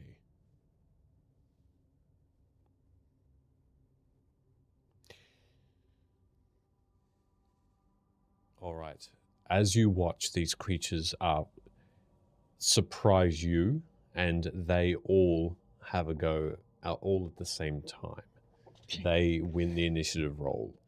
As some of them rotting corpses, some of them fresh, all different sizes and shapes, some with skin that's brown, some grey. They all rise and start to move. 2 of them race towards with this weird shuddering of movement. One of them without a leg that just crawls towards Lila and gets there in time. 2 of them automatically, one of them leaps over towards you, one without an arm, and then here, and that one doesn't get quite as far, and that one doesn't get quite as far. Okay, so these ghouls are, and you do notice that they are weak in appearance, that they are undead, for their eyes sheen with this grey swirl within their eye sockets. A couple of them don't even have eyes. They've been eaten out by maggots that still Ew. gnaw on their flesh. So, one of them attacks you directly. Lila, directly. Two of them directly attack Lila first. They're going to go in for some claw attacks. The other one hit. They both miss as Lila ducks underneath them. As you now watch, now that some of these bodies have moved, you do notice that there are these metal grates, and which through them a mist of blue and grey starts to rise. With that, one of them attacks you, Kailani. You easily duck underneath this slow-moving but powerful-looking arm that swipes over the top of you. Once towards you as well, Rin. Also misses on a 3. And then 2 against you, Lock. I need new dice. All right, one of them hits. That was actually 16. Does that hit? I believe it does. Yeah. Okay. One of them does make contact with you. This will do.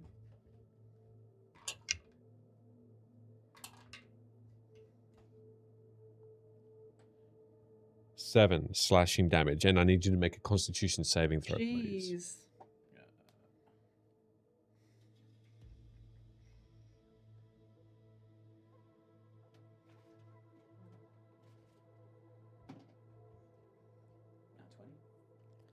You're fine. You notice nothing out of the ordinary, though pain does strike you in your chest as you feel skin start to get ripped open, and that's all they're doing. Though they are starting to get closer. My reaction, Hellish Rebuke. Okay, sure. Which one was the one that hit me? The one that's closest to you. Yeah. So that one's. That one's supposed to be there. Auto hit. Yes, it is. 3d6? 3d10, I think. Yeah, perfect. Jeez.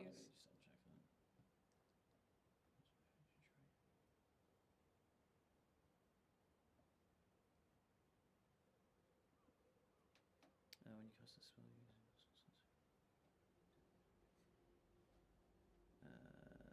no, sorry, 2d10 that one. Okay.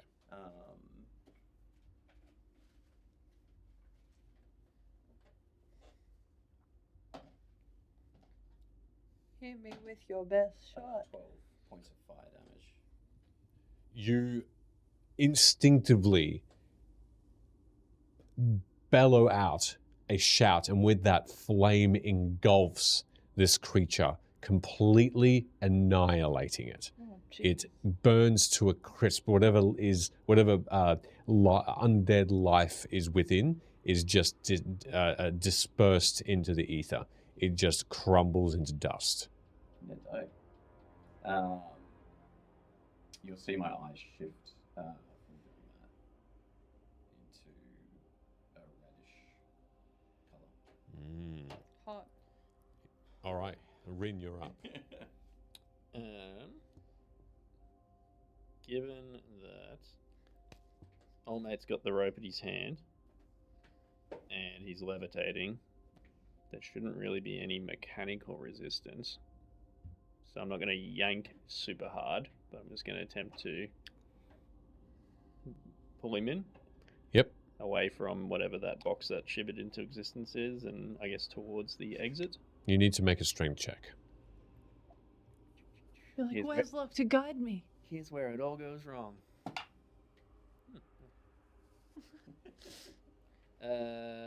Just this check is 14.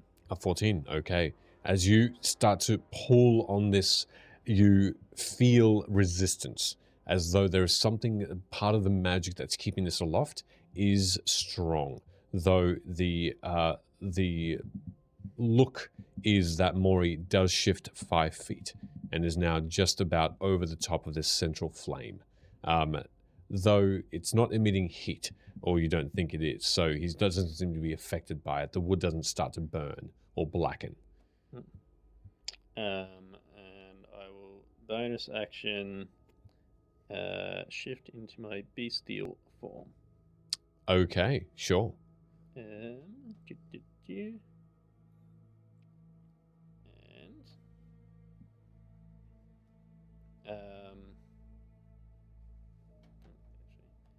I've nice. I'm in within 5 feet of that.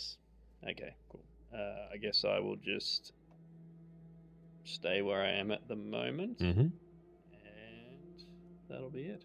Okay, Lila will go next.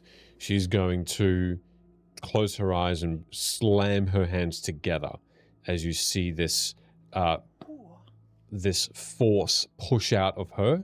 They both need to make Constitution saving throws. And they need to fail. One definitely fails, the other succeeds. Hell yeah. One of them will take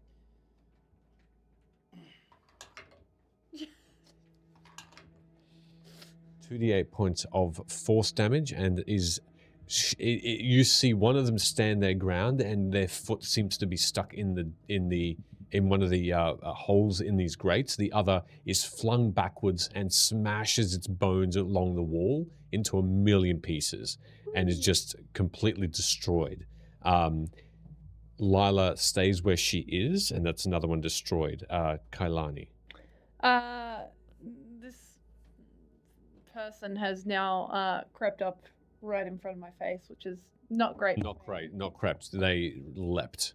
Yeah, cool. That Perfect. also. And so I'm holding my hand crossbow, knowing that this is not the best thing to attack them with. So I'll, with my spare hand, reach down, grab a dagger off my side, and just stab straight at them. Because they tried to stab me first, okay? 14 plus 5. 19 hits. 19. Yeah, great. For a whole 7 points of damage. 7 points. Okay. I believe that is all I can do. You damage this one significantly, though it still stands. One of its legs is lopped off completely and is by the force, and it's just hopping, and it's just trying to swipe at you still. Yeah, cool. All right. Locke, you're next. Okay, cool. I'm going to raise my hammer and bonus action cast spiritual weapon. Mm-hmm. On the other side of the gentleman below me. Okay, that's going to come in.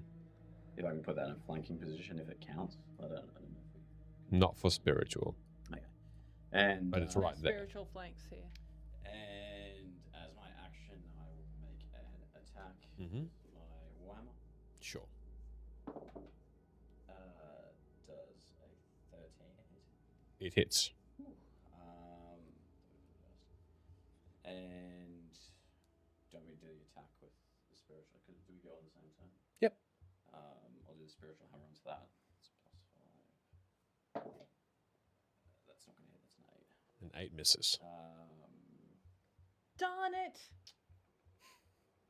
Why? Why you do this? Oh, merciless DM. It's an undead. I don't know if this still applies in this version. Do you get extra damage against undead with bludgeoning weapons? No, not with bludgeoning. No, okay.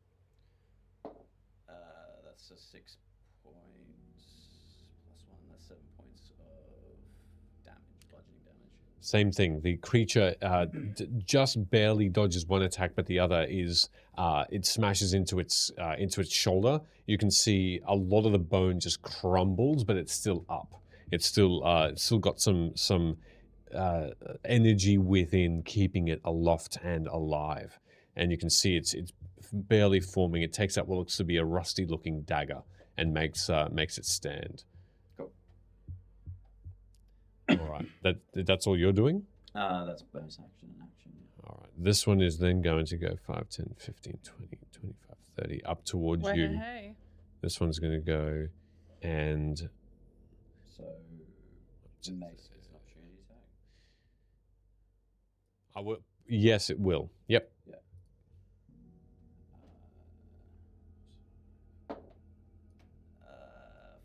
Whoa. 14 hits. Hey, settle down over there, Michele.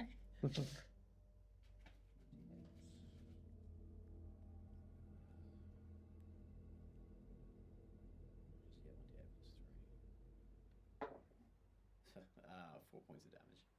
4 points. Okay, 4 points there.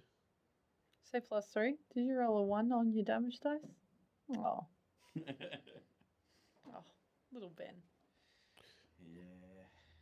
And then, now that that's done, this one will also. You see from this Oh from no, this Michele's fighting us. crate of sorts, you see shimmering into existence, or at least rolling out of what looks to be the top of this thing, is another 2 of these ghoul creatures. They go out one on each side. I'll just make them a bit smaller to fit, and they will have a turn as well. Time to fuck up the crate. They are going to move 5, 10, 15, 20, 25, 30, and then race up 5, 10, 15, 20, 25, 30 towards the 2 of you. Okay. That one's real big. Make them a little smaller there. There we go. All right. So they are all medium height. They are all humanoid height. Cool. So for that, those 2 have had their turn. The one, actually, he's going to move more into the center. The one that's just emerged from this box and rolled out has what looks to be entrails hanging out from the back of his the back of his body. And as he races forward, he uses a massive arm to try and sever the rope, to try and cut the rope. He's going to make an attack against that. It's going to be an 18 to hit, which will. And it's just a hempen rope, isn't it? No, it's resistant. To, Counter spell rope stoppy It slicing. it tears asunder, and the taut rope is now half its length. As you feel that resistance no longer, and you feel the rope just on the ground. look at it and go, now it's personal. The 2 You can hurt my friends. the 2 ghouls around Lila are going to attack her.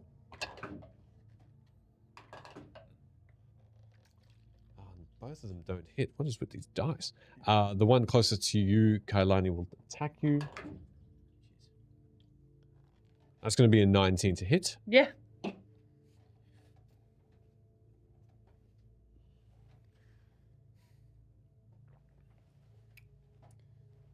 right.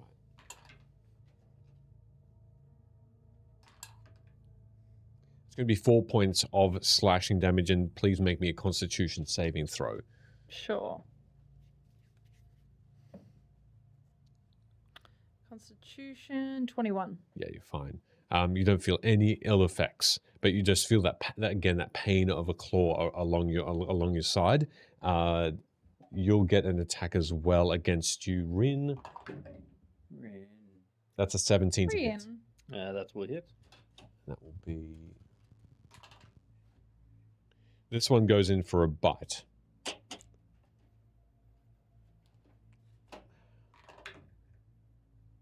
Four points of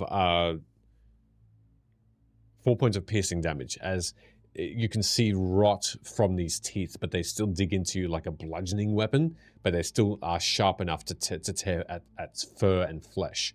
And you see there's a little bit of what looks to be saliva that now excretes from it, and it's this yellowy color. As it bites into you, you'll get 2 attacks against you, Locke.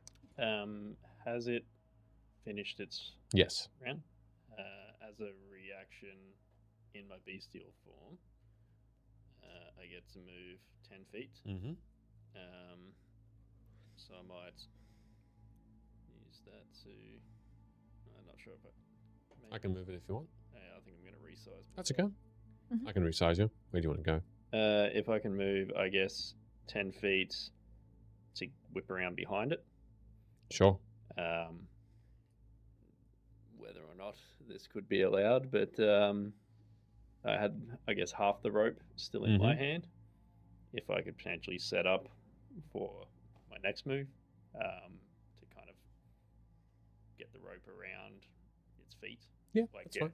Whether it's not tight or anything, but it's You'll have to use your turn part to of that tie it. Movement is to Get it ready. Yeah, because I'm assuming it would have been stretched out towards Mori. Correct. To try and Now you position it so that it's looped around, ready to go. Okay. Yep, that's what you can do, and that's a good position for you. Yeah, that works. Okay, cool. All right, you start to move around, and the rope you can see forms half a loop around his feet. Yeah. Now 2 attacks against you as well. Lock. 15. Miss and a miss. Oh wait, what's that? That's a miss too. All right, both miss, and you duck both fairly slow attacks. One with that rusty dagger that hits the wall close to that rune, but just underneath and scrapes along. You can hear that screeching of that steel on stone and the sparks that come from it. That's those turns. Rin.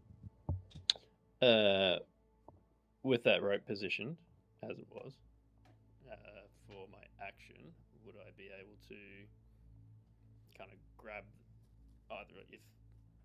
So what I was getting at was the rope was stretched out towards the other guy. Mm-hmm. If I've come around one way of him, can I grab the other bit of the rope that was stretched out? Yep. Kind of like flick it up and see if I can tie him to this pole that we're next to. Time to the pole. Yeah, okay. Yeah, sure. Make a intelligence check to see how well the rope is tied. I don't know what's going on tonight, but Rolling hot. With no bonus, that's a 17. Yeah, cool. Okay. You manage to very easily get the other side of the rope, wrap it around that pole, and there's enough rope there to tie a very, very tight knot. And as you pull this rope tight, the ghoul is now attached to this pillar and unable to move. Cool. I guess I will. If I can move to behind the next pole up, so kind of like, with view of the ghoul that's closest to Kailani. And can I bonus action? That'll take you sort of around here then. Like where he was good. Okay, cool. If I could still get a... You can peek around. Flick a knife out towards the ghoul that's closest to Kailani. Yep. So that would be...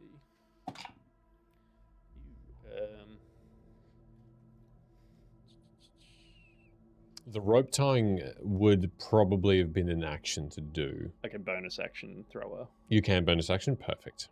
It's just a little bit weaker than the action version of it. Cool. 7, so 14. 14 will hit. Nice. I believe if it's in 5 feet of an enemy, which would be Kailani, then I should be able to do sneak attack. Cool. Well, hey. So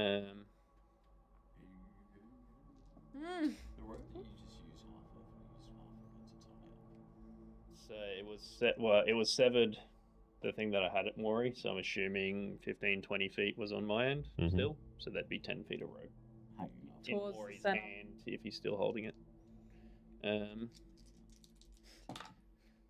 The 7 points of... Oh, actually, there might be an addition to that. That's what... Alright, sweet.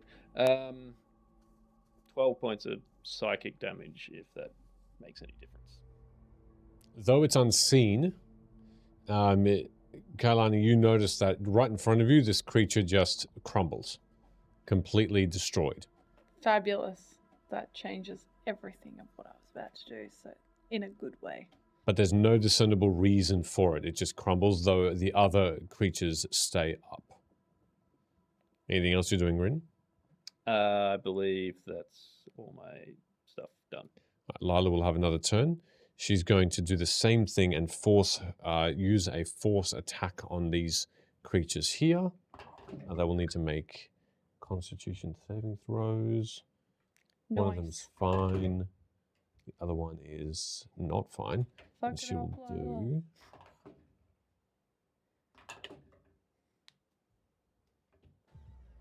Okay, oh, actually.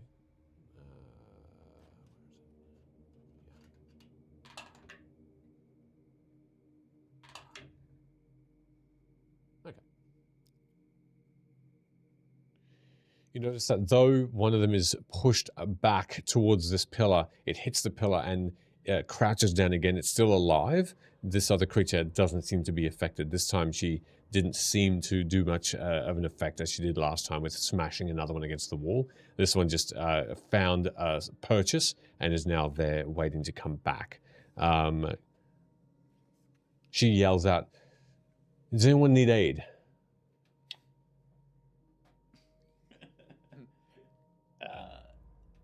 Try to be sneaky, so I'm not going to yell out. I could use some assistance. She's going to go 30 feet away, and she's going to get an opportunity attack from one of these ghouls, who does hit her. As she's moving away, you can see one of these ghouls scrapes a claw on her back, and she arches her back in pain and yelps, but continues to move away. And that will be that. Okay. That's all she can do, though. And she's moving towards you, Locke.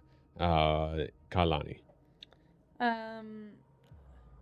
Cool.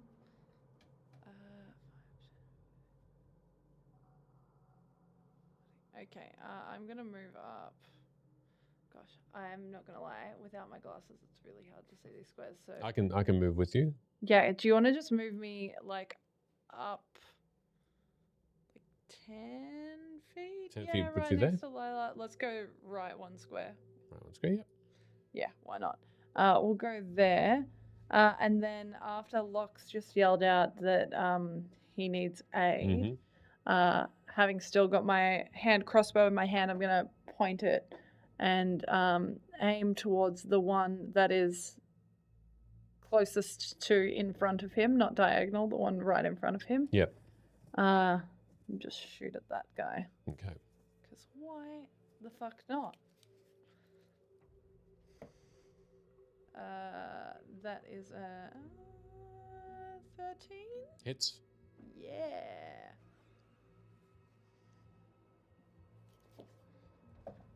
That is 6 points of damage for that one. 6 points. Okay. That one is destroyed as well. You can see that crossbow bolt struck the back in the throat, the back of the neck, and through it you can see the head just completely gets ripped off the rest of the skin it was attached to, and the head flies off and the rest of the body just crumbles down. Also, seeing that Mori has one dangerously close to him, I'm going to use my action surge, and I'm going to take that as an opportunity to shoot at the ghoul directly to his right. Which is even better. That is a 15 to hit. It's there. And that will be another 6 points of damage 6 to points. him. Okay. Little Miss and Zed, thanks for the raid. Good evening. I hope you're good. Hello, everybody. Welcome to missed Fate you. Script. We are in the middle of a ghoulish battle. Welcome and enjoy this this quite dangerous fight. We are Fate Script. We stream every Tuesday at 6:45 p.m. AST. What are you playing? Enjoy. All right, is that all you're doing?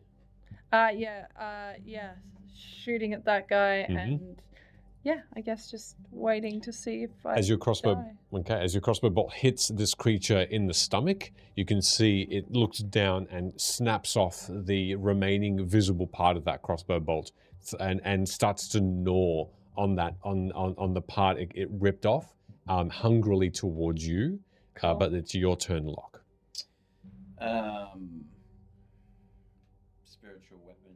Mhm. Attack the ghoul again. Yep. It's a 9 and a 5 is 14. Hits.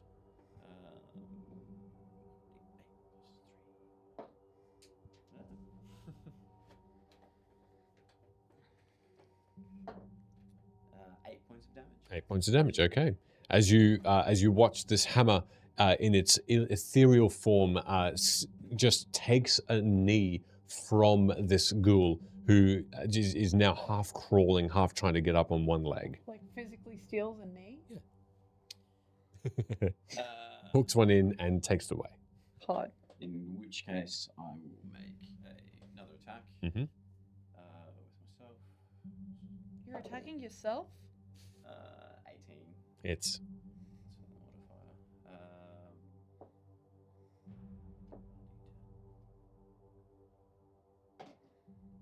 That's a 7.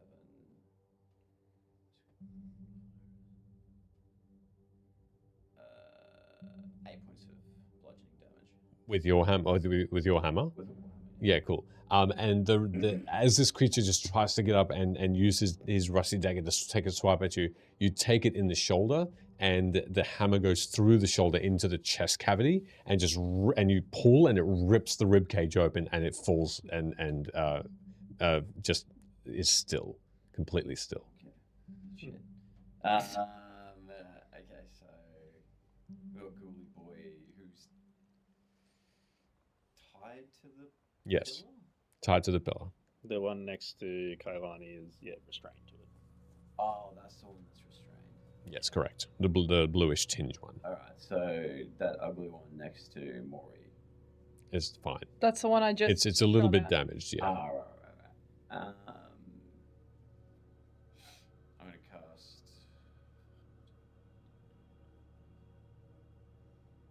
Can I move 10 feet forward? Yes. Towards Mori? Yes, you can. And can I go one down diagonal next to Ringe to kind of make a.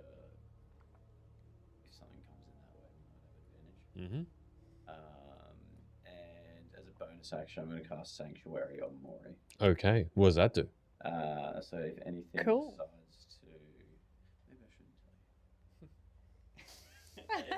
you. What a power play. Look, you DM. How about Yeah. you look it up? If, I will. If anything decides to attack him, they have to make a wisdom saving Yeah, throw, cool. and then if they fail, they either end their action or they have to choose something else within 5 feet. Yeah, cool. Lovely. All right.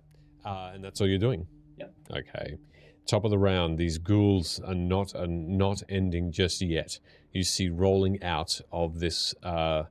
of this box another two that are gnarly and gnash their teeth together, and they just put that in a bit more life like there. They're going to go here, and they're going to go here, and they're going to go here. One of them now has this massive tongue that's rotting and not a humanoid shape, and they now also move. So this one is going to go around and chase down Lila. This one's going 5, 10, 15, 20, 25. Also can go next to Lila as well. Oh, jeez.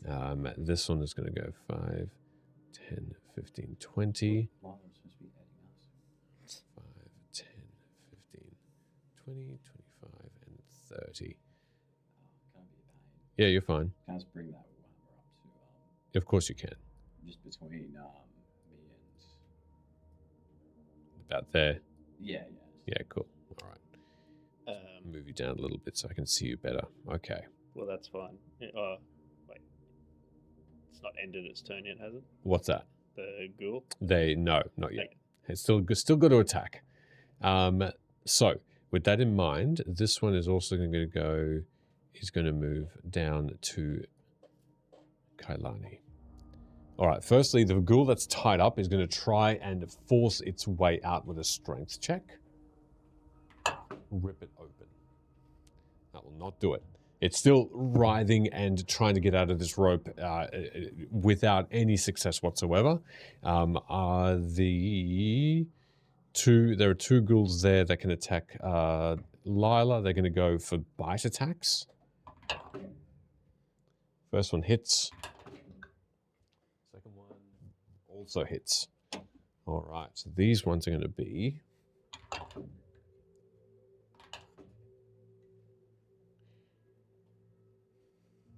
Yeah, right.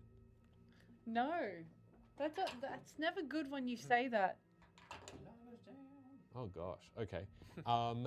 You see one of them just bite into her arm, and she takes this yelp and turns her head to see this ghoul that's gnashing at her arm. As her head turns, it leaves her neck exposed, and the other one latches on with his jaws into her neck and rips out a good portion of her neck muscle, and she just gurgles in half pain as she's losing blood profusely. Her face is going pale, and she's down. She's bleeding profusely from her neck as this ghoul doesn't let go.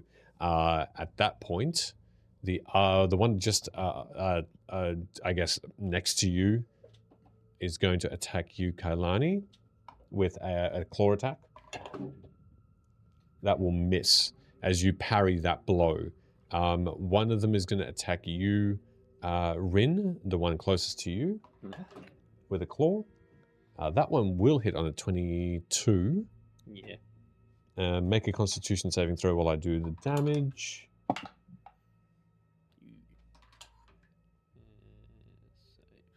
It's an 11. 5 points of slashing damage with the claw as well, but you're fine.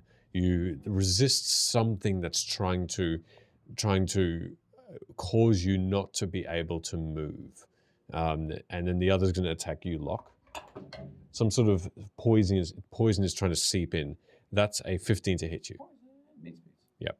And then this one will be... Poison! This one is poison. And then that will be a 6 points of slashing damage, and also make a Constitution saving throw as well. You feel your limbs start to become rigid. The 15 for the con save. That's fine, you're fine. 6. Yeah, 6 for slashing. Yep. That one ended Yes. its turn. It did. Then as my reaction, I can move. Is that 10 feet towards Mori? Yes, it is. And that doesn't provoke opportunity. Because you disengaged, sort of thing. Well, it's part. Well, I'm shifted. Yeah, as cool. a reaction, I can move 10 feet. Perfect. Without opportunity attack. Perfect. All right, so you're just moving. Just as the reaction from it finishing its turn. Love it. All right, that's all they're doing. That's all they can do. And you've got Rin next.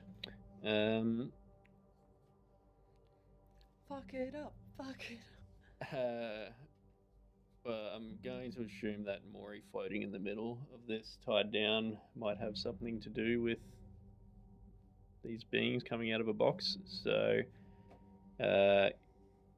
action and bonus action, or whatever it's going to cost. Mm-hmm. Can I move? He's just got his hands tied down to this. Hands and ankles. Okay.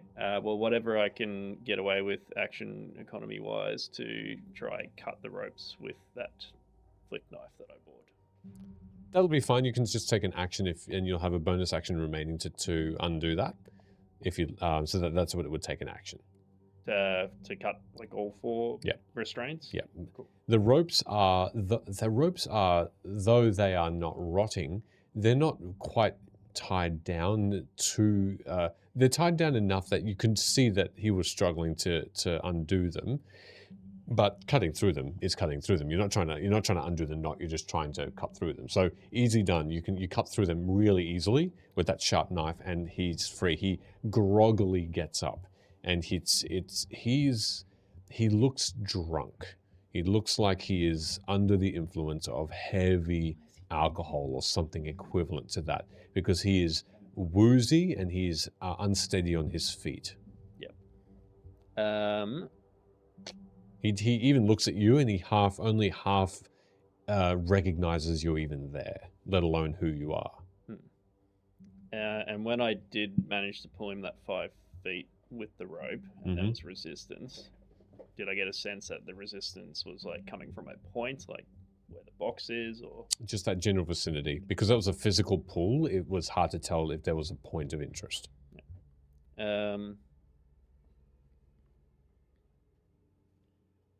and how bad does Lila look? Looking over, it's difficult to tell from that distance because she has a ghoul over her, though you can see blood gushing from a neck wound. Look, I guess I will attempt to bonus action chuck a psychic knife at the ghoul that's in next to her, but like in the middle of the other two. The one that's actually still attached to her neck. Oh, if there's one attached to her neck, There is then one yes, that attached to her neck. Yep, go for it.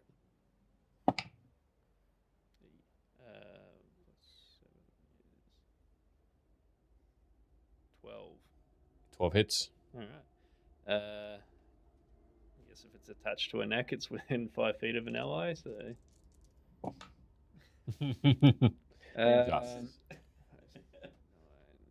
14 points of psychic damage. You all watch as, again, invisibly, you see this creature in one moment over the top of Lila, feasting on her flesh. The next moment, it looks like something has pushed this ghoul so violently backwards that it takes some of the skin and flesh from its mouth, and it from the chest, it explodes outwards. There's no other sign but just ruin and skin left. It is disintegrated. So I have 40 feet of movement. Mm-hmm.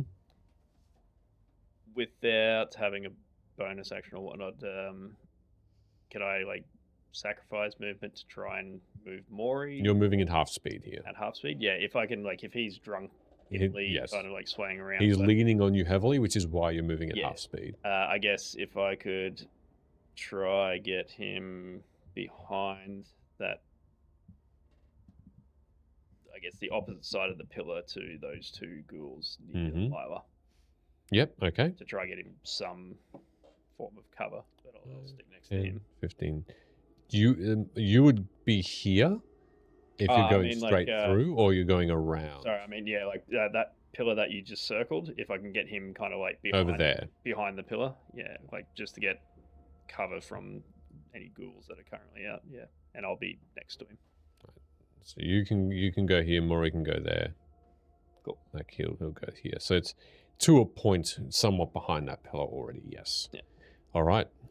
That would be me done with your gracious letting us use. Oh no, that's all right. No, that's a fair point. Lila is going to need to have a death saving throw. Oh shit, she down. Prices are down. Okay. Cool. You can see that she's delirious without this blood pumping within her. You can still see that she's bleeding. Her pale face, she's half holding up a hand shakingly towards just the general vicinity. But you don't know anything else at the moment. Kailani. I don't recall what type of healing potions they were, but Lila did give Rin some, and Rin gave me one that I had yet to use. Yep. So at risk of opportunity attack, which I'll take that risk, I'm going to move up to Lila and attempt to, if she will let me, feed her a health potion. Okay. She'll have no choice. You do get an opportunity attack from that particular greyish creature. That's going to be a 16. Yeah, hit. that will hit. He's with a claw attack. That's going to be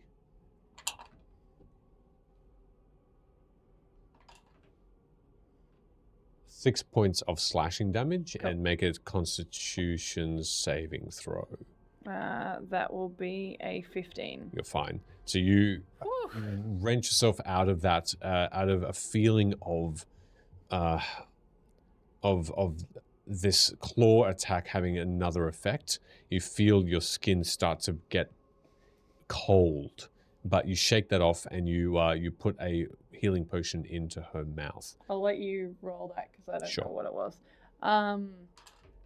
And then that's a bonus action to do that, yeah? Yep. Is the box still there? No, an action if it's to someone else. Bonus action Okay. if it's you. If that's the case, then I will stand there. Okay. After. And that's it. Some good standing. You watch as the wound around her neck starts to form into with a half golden red shimmer. As she drinks, you can see some of the potion actually escapes that wound, Gross. but you can also see it forming a salve of sorts, and it covers, and skin starts to reform. Cool. And she gasps for breath, but she is breathing. I Lock. might actually also, if that's Yeah. okay, because I will still have movement, just pop myself there. Okay, so you're in now, really between Just the to girl. try and, like, she's a lot worse Yeah, off than yeah, I so am right now. distracting. So just Okay. a bit of a buffer. Cool. In which case, Lock, you're next. I also am not doing great, but here we are. Yeah, I'm going to. Where's that ruin that I got felt sick of? It's behind you. So it's on the far right-hand wall. Okay.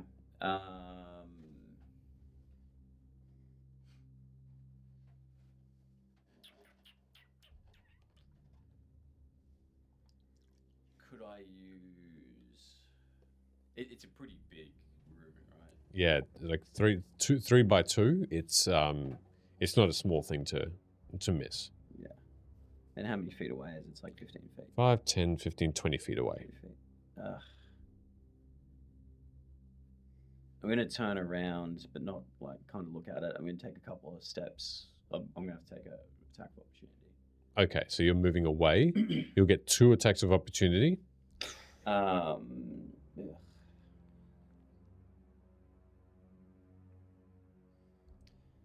tell you what, the first thing I'll do is I'll use my spiritual weapon to attack that guy who's just on my left. Okay, so it's going to, go for it. Roll an attack.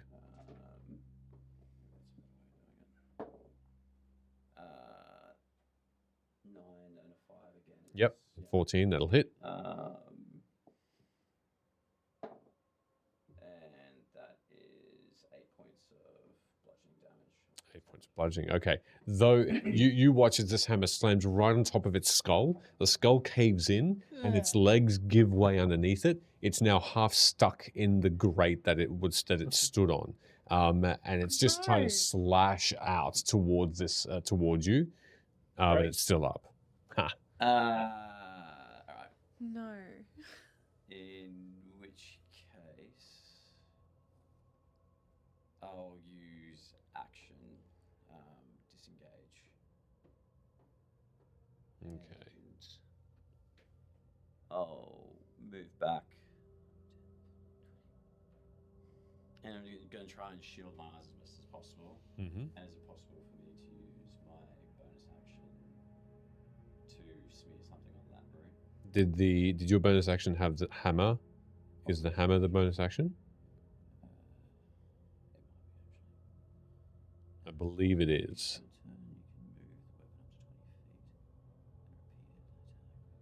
As a bonus action on your turn, you can move the weapon up to 20 feet. Yeah. Repeat the attack against the creature. Yeah. Okay. Yeah. So that would be a bonus action to use the mace. All right. Use the hammer. I'll just use my action to move into position for next turn. So using an action means you can. Okay, so anyone can do that as an action to get disengaged? Mm-hmm. Yeah, cool. It's only rogues that can do it as a bonus. Yeah, got action. it. Perfect. Okay. As you step away securely, this other ghoul tries to both of them just take a swipe but miss completely. One of them just grabs another corpse unintentionally, and you can see like the clawing attack on this ghoul just opens up more maggots from its flesh. Gross. Right in front of you, and you move away. How far? I'm going to move directly. I kind of want to move in a way that I'm not directly facing it, but I'm next to it. Oh, you're next to the rune. Yeah. Okay, so you'll be there, and it's basically just above you. Yeah, and I'm going to put my back to it and start reaching in my rucksack to do something on my next turn. Okay, that's your turn. I'm going to move the Warhammer. Yep. Possible? Yep. Just want to move it in between these two guys. Yep. Move between, no problem.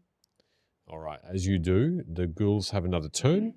They will continue to billow out of this thing. One of them rolls out there. The other one rolls out here. And I'll just make these the same size, like so.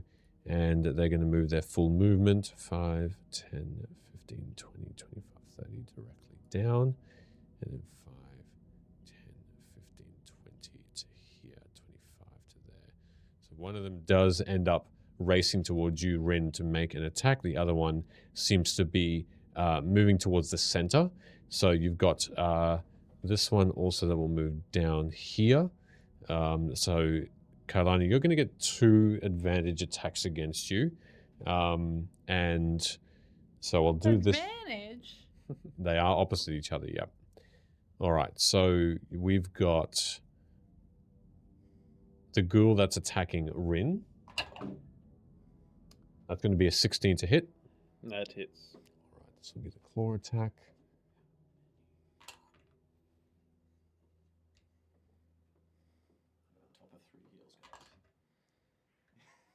That's 4 points of slashing damage against you, and make a Constitution saving throw, please. I think that's a 19. Yep, you're fine. The advantage attacks against you as well. I'll just use both of these for this. Kailani, the first one is a natural 20. The second one misses. Natural 20. But the second one misses, even on an advantage, because it rolled an 11. I'm assuming your armor class is more than that. Okay, so with this, and make a Constitution saving throw, please, as I roll damage for this claw attack. Oops. What the hell? It's a natural 14 for 14, okay. Constitution saving. +2 is 16. That's 10 points of slashing damage, though, as well. I have exactly 10 hit points left, so I guess I would just fall. All right. So as you all watch, the rest of you watch the ghouls just go completely berserk on Kailani and claw her into the ground. Their strength pushes you down, and you can just see for an instant just arms all around you, and you feel weakened as that continues to just scrape up against your skin. Actually, don't worry, it hasn't got back to me, so I don't have a reaction. It's okay. With that in mind, you are next. No, hold on. The 2 ghouls that are next to the hammer are going to try and just make it disappear. They're both just going to attack the hammer. Where did we land with that HP? For now, sorry, I don't think we did. For now, I think it's just make it your HP. Yeah. Oh, sorry, your armor class. Apologies.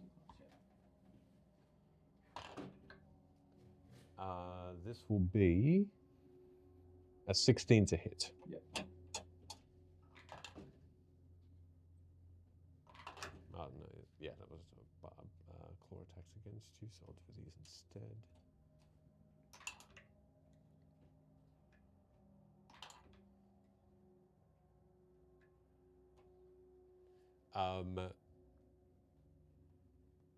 It'll be, I think I read up about a third of your HP. I don't even know what that is. 27. So max. So a third of that is 9. Yeah, 9 HP. So let me roll the damage again, just for fairness. So that was 2d4. It's 1 plus 4. 4 points of slashing damage for now. Okay, so 5 left. 5 left. Yep. That first one missed. Then they've moved. That one is going to try and wrangle itself out of there with a strength check again. That time it does. So this creature is now the rope falls with this tatters of hempen rope all around it, and it's ready to move. But that's its turn. That's their turn. So Rin, you're next.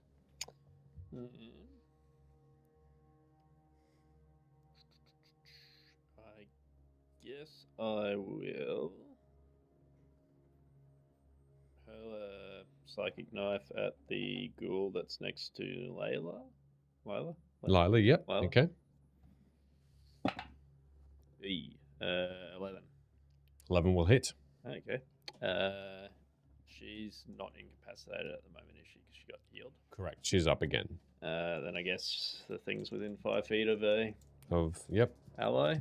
Which is 18 points of psychic 18 damage. points. Hot. This thing that the skin around it just becomes dust, and you can see that it almost deforms as an invisible attack against it shrivels the bone and shrivels the flesh, and it is done.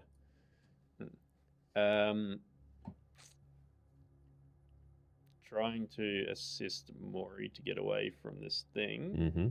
If I bonus action disengage, move half the movement speed with him. Yes, but Mori will then get an attack of opportunity. Okay, so the disengage It won't affect you. Uh, Yep, so he'll need to, so the creature will still need to make a wisdom saving throw to try and not. Cool. But I'm assuming Sanctuary would be something that would be like somewhat visible. Like that was right next to you when you put it on him. there is a slight nimbus glow around him, yes. Well, I'm assuming if you've done something to him he's glowing, then yeah, I would bonus action disengage. Mm-hmm. Well, actually, if I thought Mori was safe, then I would probably, without disengaging, just try to move half speed, which is 20 feet, so to get an opportunity attack against me. Yes, he will. With a 2, natural 2, that's a miss. Yeah. So you're going to move where? I guess towards, just straight down 20 feet, moving him towards the exit.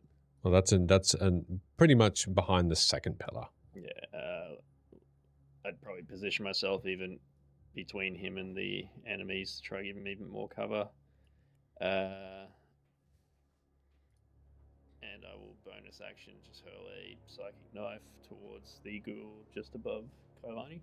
Very good. So that does lesser damage. Generally. Yes. Okay, cool. So that's a 21 to hit. Hits. And there's no sneak attack, so it's just a d4 plus the bonus. Which again, for some reason, my rolls are maxing out. So it's Fantastic. 4 plus 5. So 9 points of psychic damage. Okay. How much? 9. 9 points. Okay. Though not disintegrated, this creature is still. You can see that part of its insides have now fallen out, and whatever is left from the rotting is now just hanging out from his side, and organs that are clearly visible, though stacked up on top of each other. So that's 9 points, and that's your turn. That is me done. All right. Lila is now fine. She's going to put a hand on Kailani, who now the claw attacks are not affecting anymore. This creature is distracted, and she's going to whisper a word of healing. And you can see a shimmer around you. There. You healed 12 points of health as 12 points as a cure wounds is summoned. Your wounds along your body of the claw attacks are, a lot of them are now simply scars that will now fall away. Cool. And you are conscious again. Cool. And she is going to yell, "Let's get out of here. Let's get out." And she's going to stand her ground. She's going to put herself between Kailani and this ghoul that's right across from her and holding her own. Locke, you're up. No, sorry, Kailani, you're up. First thing I'm going to do is as a bonus action, I'm going to use my second wind to take myself back up to full health. Okay. You don't need to roll for that. It will happen. Hopefully. Okay. Let's find out. I'm hoping so. Which, yes, it will, because I needed 8, and 6 plus 3 is 9. Very nice. Yeah, back to full health. Huh? I can't heal other people with second wind. I can heal myself only. Cleric doesn't seem to heal. And then you're having doing God's work still, there. still got my weapons in my hands, right? Cool. You've picked them back up again. It doesn't need anything This specific. one that's directly in front of me. Mhm. I'm gonna stab at him with the dagger in one hand. Sure. Um, That has been already wounded. yeah. 13 plus 5 It's is 7 points of damage. okay. That'll do it. Your stab takes it in the through the chin into its face, and just ripping it out, you just tear whatever rotten bones is left in its face, and it crumbles away, falls directly onto the ground Beautiful. like a pile heat. And then I'm gonna echo. Echo? Fuck. Wow. I was gonna say echo Lila, and I combined the words together. I'm gonna echo Lila's sentiments, and I'm gonna say, yeah, I think it's time we leave. And I'm gonna start making my way towards the door. 5, 10, 15, 20. I'm gonna just stand at the door. Cool. Because I want to make sure my friends follow. Okay. Can't do this shit no more. In that case, Locke, you're next. I'm gonna, as I'm like kind of got my back to the glyph, I'll grab my amulet again and I will cast Belish. Talos preserve me. I am blessed and my hammer's blessed. Very nice. And Say bless again. as a bonus action, from previously, I'm gonna grab out my holy water from my rucksack, and just with hold the tip of the bottle, and I'm just like, it's pretty big and behind me. Yeah. Pretty. So I'm just gonna kind of shield mine as I just whack it, smash it over the top of the glyph. Don't really care whether or not it cut my hand, and I'm just gonna rub out the glyph with the holy water from the bottle. Okay. In the hopes that destroys whatever evil magic is within this room. Okay. You blindly hit the stone, and you definitely feel a pain as glass embeds itself into your hand, as a mixture of blood and holy water Oh my god, you've just activated the ritual. Smears across the rune. You can see that you still notice in your peripheral vision the red glow that's coming from it, though you're not looking at it specifically. And as you watch from that point of view, you feel this weird change where you dare to look, and part of that rune has now been extinguished. And now that that's occurred, all around you, all you hear is like you're crumpling paper as the bodies fall to the ground. All at once, You boss. all at once, you hear this shift coming from that box specifically, but also these ghoulish creatures, their life blood, whatever's kept them undead, has ceased to work. The rune being seemingly the power behind it. And now they are no more. Fuck you, Promethean and Ben.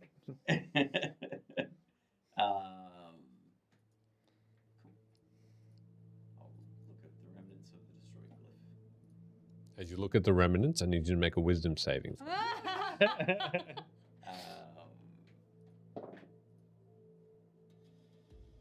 darkness, my old friend. Well, the bless didn't come in. It's total handies, I wish it was. Okay, so 10 for a 15. Okay, cool. You feel this a little bit ill looking at it. There was absolutely power here. This thing seemed to have been triggered by, as far as you understand it, perhaps by not casting a holy spell in this room, or at least a holy effect. You have confidence that the bodies may not have risen up. It was possibly because of a holy spell of turn undead that these creatures actually were then activated by the rune, waiting for someone of a religious power to come in and try and rectify this desecration. That knowledge only came to you by the words on this glyph, on this rune, which you can still now see the blackened form of it, where that redness no longer is kept, and then eventually the rest passes and it just becomes that blackened. Though you can still see the shape it made, the redness is not there anymore, that glow. And you feel a bit queasy looking at it, but you're now fine. Mori still seems, now looking a bit closer, just very out of it and weakened. And Lila stumbles towards you, Kaylani, and says, well, that was a power that I'd prefer not to see again. That didn't feel good. You'll hear me do a deep sigh as I come over and investigate my friends. Who looks the most wounded? I look fine. Yep, Kaylani looks fine. I'm full health. Lila looks a little bit worse for wear still. Mori looks not physically hurt, but pale and clammy to the touch. I'm the most hurt. Yeah, potentially. Look, you might think I'm a hypochondriac. And I'm looking pretty good, man. Well, look, can you pray to your gods? Because I got bit and I'm going to turn into one of them. Am I going to turn into one of them? Do something, save me. Oh no, your skin's going pale. You got to do something. Pray to your gods. I'll cast Cure Wounds on myself. I get it that you got to heal yourself so you can heal others, but I'm dying here. For a total of 5 points. Okay. Rin, you look over and this slight glow about Locke takes place on his own person. And I'll use my bloody glassed hand. I don't need your guidance right now. I need your healing. And I'll cast Heal Wounds again. You took a point of damage from that, from the cut hand. Just be aware if that's. Okay, that'll be alright. Cool. You.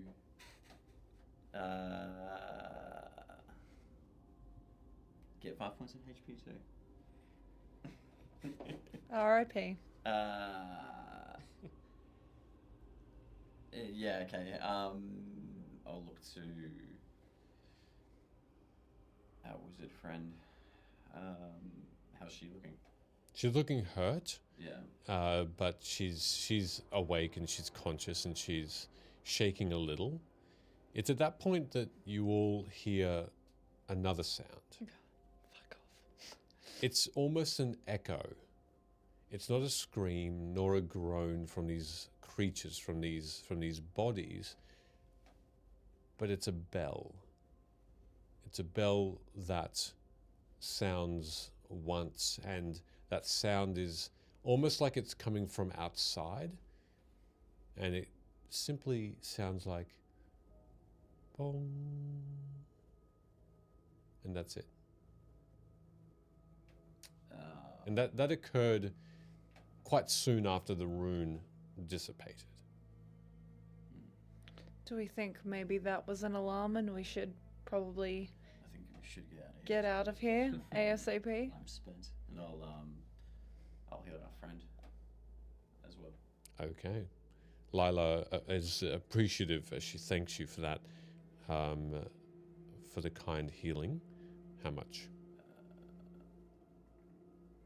I think she gets the most 9. 9 points? Okay. Jeez.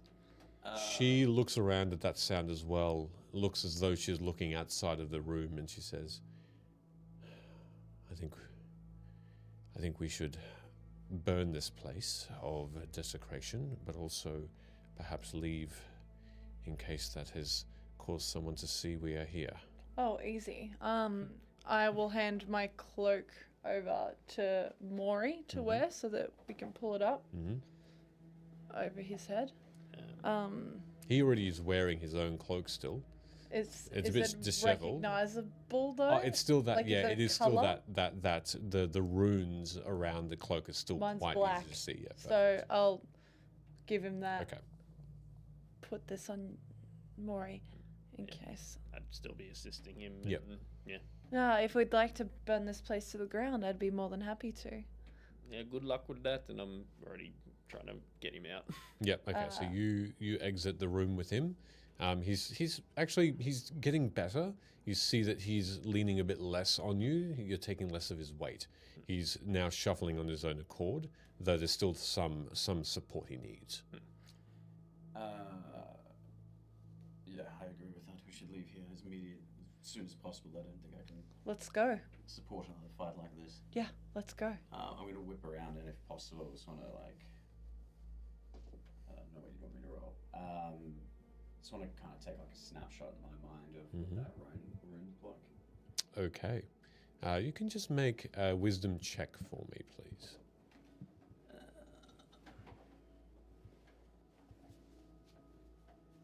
Can I guide myself? Yeah. You do you. If it's an ability check, it helps with guidance, then that you can. You're still hashtag blessed, aren't you?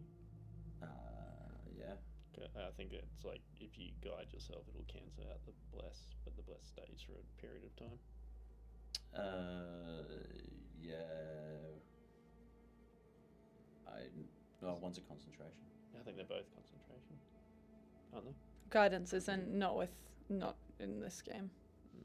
There is Because it's a cantrip, you have to use it on the next roll. No, You it's don't get to- concentration up Yeah. to a minute. for guidance. So you can guide someone, and then within a minute they Doesn't can matter. use it. I'll cancel my bless then. Okay. And it's wisdom. Wisdom. Yeah, so you got 10, 11. 11? Okay. Yeah. You saw it long enough that you're fairly sure you could replicate it, yes. Cool, that's all I wanted to do. All right. As you're all racing out now. I'm gonna wait until I would like everyone else to exit first. As they're like filing out, I'm gonna pull out some oil from my tinderbox, and I'm gonna use the flint to just like light up this bottle of oil and chuck him in to the room and run. Okay. So In the demon room. yeah. Not in the room we're running I'm just into. trying to figure out how you're going to tinder. So you're going to put the oil flask down, Yeah. light it, then go. I'll chuck that in first if that's the best thing to do, Okay. and like light up the floor. Sure. Okay. We'll Molotov it. Yep. Okay. Comes with cloth too, so Yes. that might be the easiest thing to do. Love it. So with that in mind, Molotov cocktail. you light the cloth in, and you half stuff it inside the oil, and I'm you a toss it bitch. into the middle of the room. You toss it into a point where you reckon the driest area would be amongst the bodies, and the part where you notice a lot of the clothing is. And as you throw that in, you don't see it ignite, but I you just do. leave. You feel heat from behind you where normally there wasn't. Closed door. Okay, as you close the door, you hear the sounds of crackling fire start to emerge, Yeet. and you're racing outward. How? Back out the window is where I'm going to be heading towards. Okay, you're behind. You look ahead and see both of you with Lila going towards what? The door or the window? I'd probably help support because he's moving at half movement. Mm. He's got. I'll help support. Okay. My mate. So you're going to move through the door or the window, or move him through the window? What would you prefer? I would say probably the window, because Yep. the door had a bloody body Cool. next to it. So it would make sense for us to go back the way we came. Me, so I'll just follow your lead. All right. So through the window you go. Lila is leaps over as well, and she follows you out. You appear again in weirdly a converse of when you entered. There's no wind anymore and no snow, though it looked like in this short amount of time you were in this room for mere minutes. Outside there's already a light dusting, as though snow did fall with the wind, but now neither exist. And so you do make footprints in the snow. Instantly going from hasty to more stealthy as soon as I get out of the building. Okay. Looking around, the commotion that you've made doesn't seem to have drawn anyone. There's quiet in this area, and you hear this gasping from Mori as he looks around, half beady eyes, half opened eyes, muttering under his breath. He says, I think I was drugged. That's not a nice feeling. Nice to meet you. I'm Mori. I don't think I should be here. You definitely shouldn't, my friend. I don't know you, but I will call you friend. We don't have time for this right now, but you just keep quiet and under that cloak. Okay. I try. And he faints on your shoulder. Lila says, I think we should get him some help, and discreetly. I have some magical effects remaining, some healing I can try. Shall we get him back to my home, or shall we see about Captain Gerald's daughter?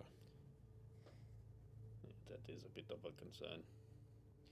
Yeah, we should probably get him to a safe place while he comes to his senses.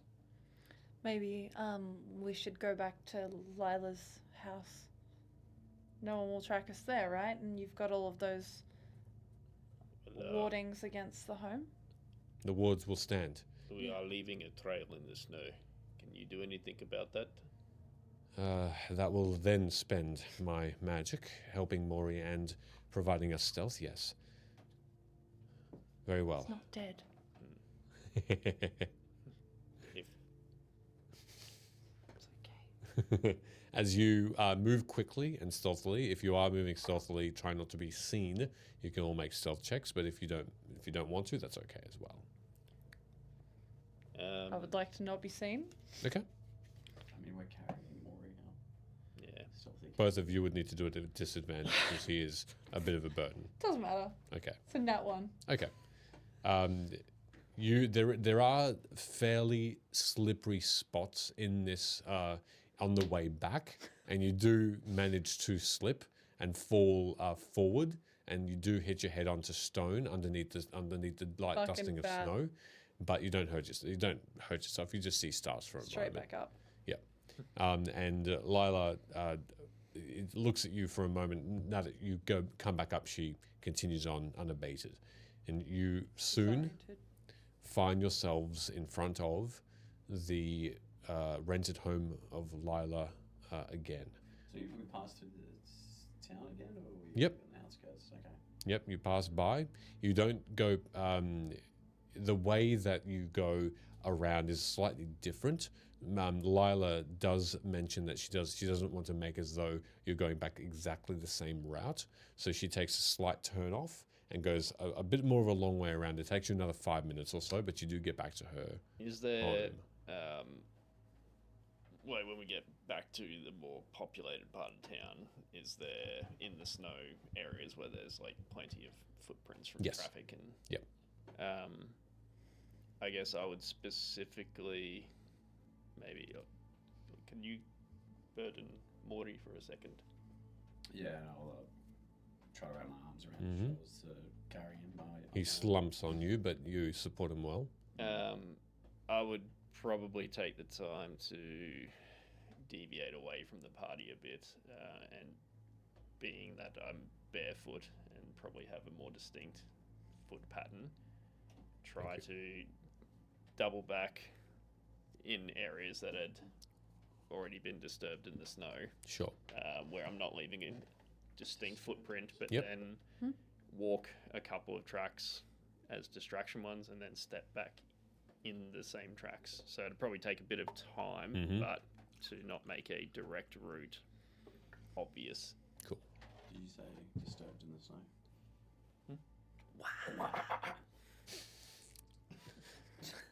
Cool.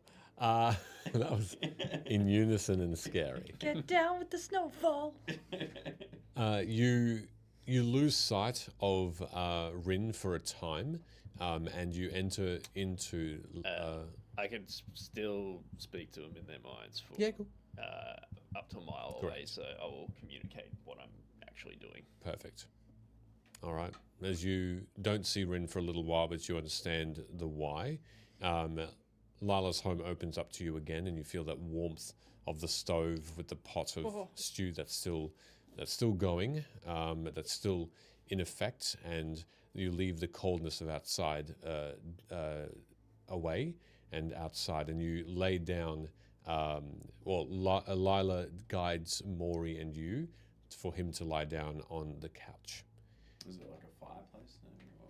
Not a fireplace, but she guides you over to a couch that is close to the stove. So it's a fire if as good as she can offer. Yeah.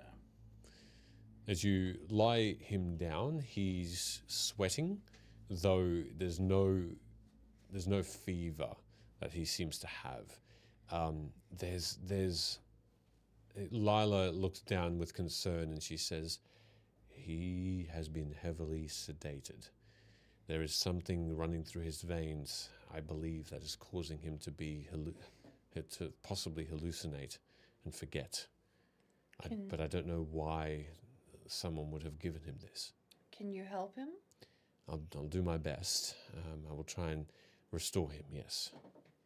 I have some dabble in divine magics as well. I'll need some time. While I do this, did you want to perhaps wait, or did you want to check in with Captain Gerald and his daughter? So, short rest for a moment. Yeah, I mean, if we can just rejuvenate for even an hour,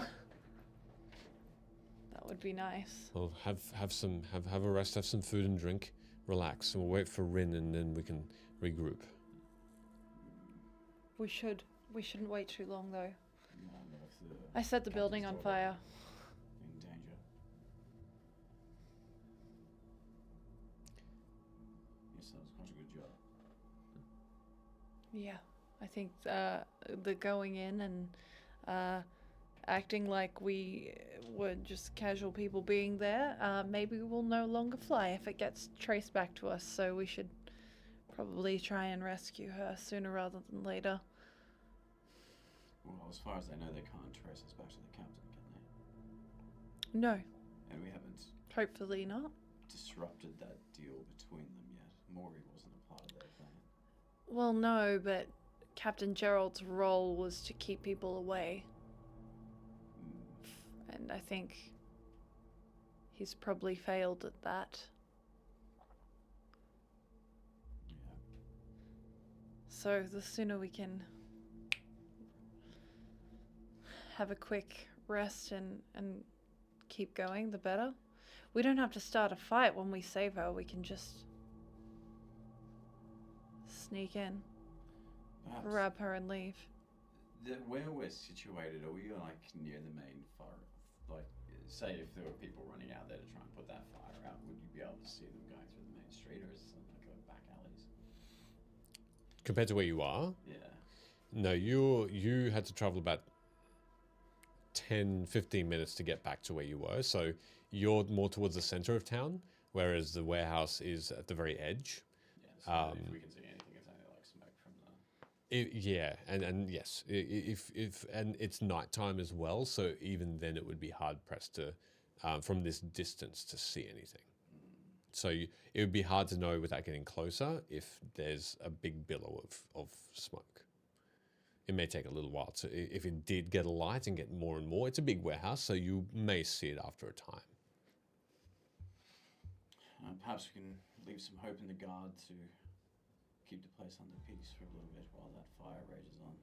Well, I mean, Surely a lot of places will be on high alert at the moment. being that it is darker as well, it might still be a good opportunity to go and help Captain Gerald's daughter. They might not see the fire in the darkness. I don't know. Are they being held together? No, You're back at this point. no. She's being held in their home. He's not there. He can't see her. I put down some tracks that led away from here. Cool. How's Mori doing? He's pretty sedated, or was. Lila's gonna try and help him, but we're just talking about whether or not we go directly after Captain Gerald's daughter or not. I think the sooner we attend to that, the better. But I could probably go without arrest, but you'll look like shit. I mean, I can probably also go without arrest now that I'm feeling a little bit better after the healing. Thank you, Lila, and my own. So I could probably go straight there. But I don't have any way to heal myself if... I don't have any way to heal you if something happens as well. How many more of those potions do we have? I only got the one that I gave to you. Right. Lila says, distracted, she listening into this conversation while she's trying to concentrate on Mori. Well, I was away before I came back. I did get some more for us. Compliments from anyway, and she hands out another 3 each. What type of healing? So these are minor healing potions. So Okay. 1d4 plus 4. Okay, great. 1d4 plus 4. Yeah. So we have 3 of them each.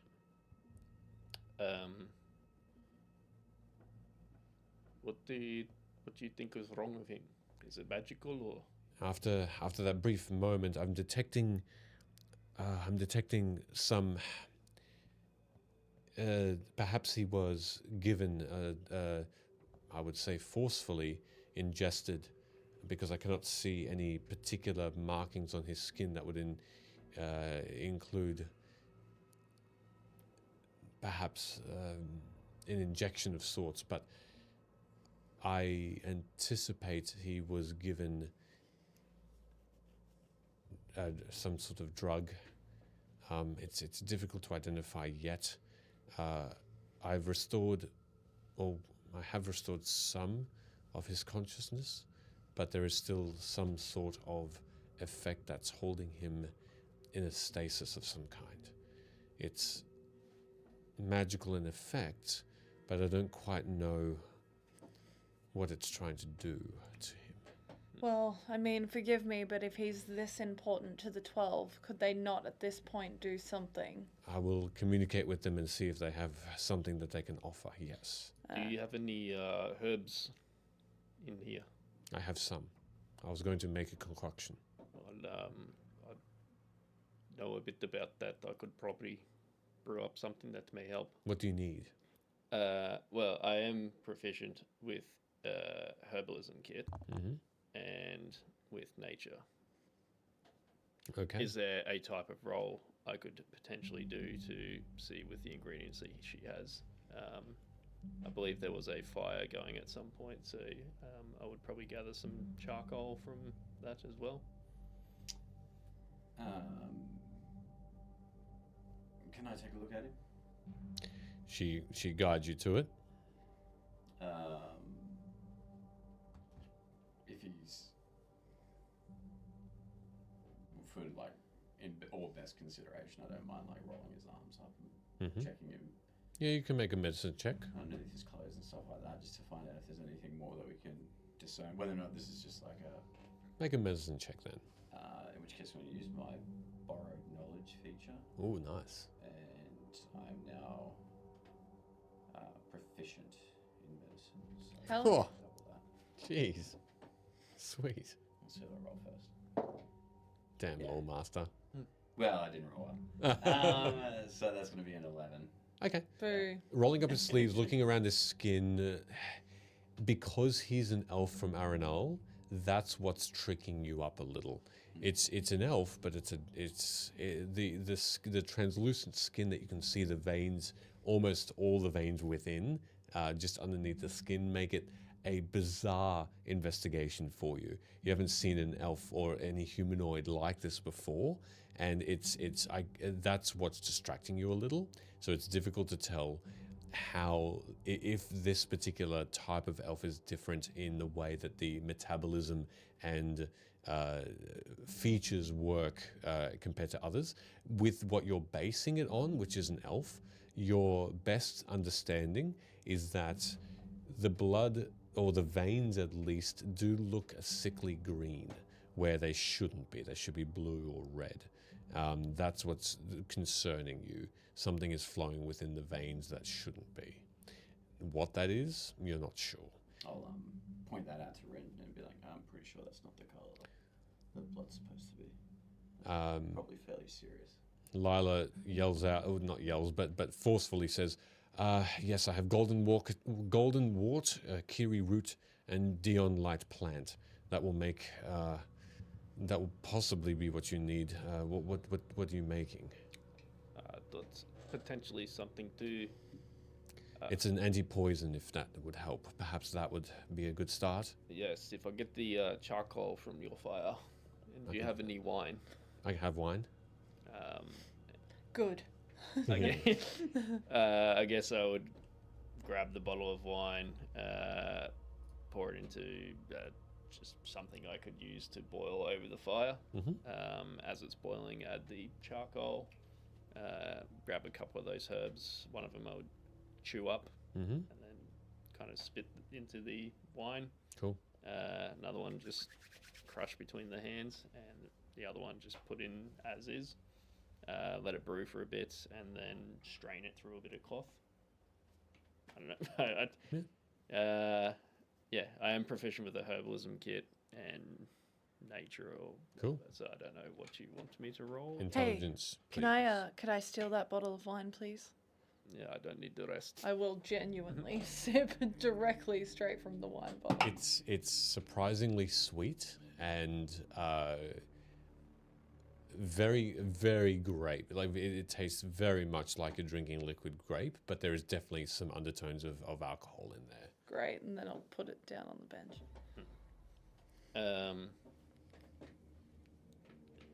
Do I add proficiency bonus? Yes, you do. For the herbalism kit. You sure do. Sweet. And just double check something.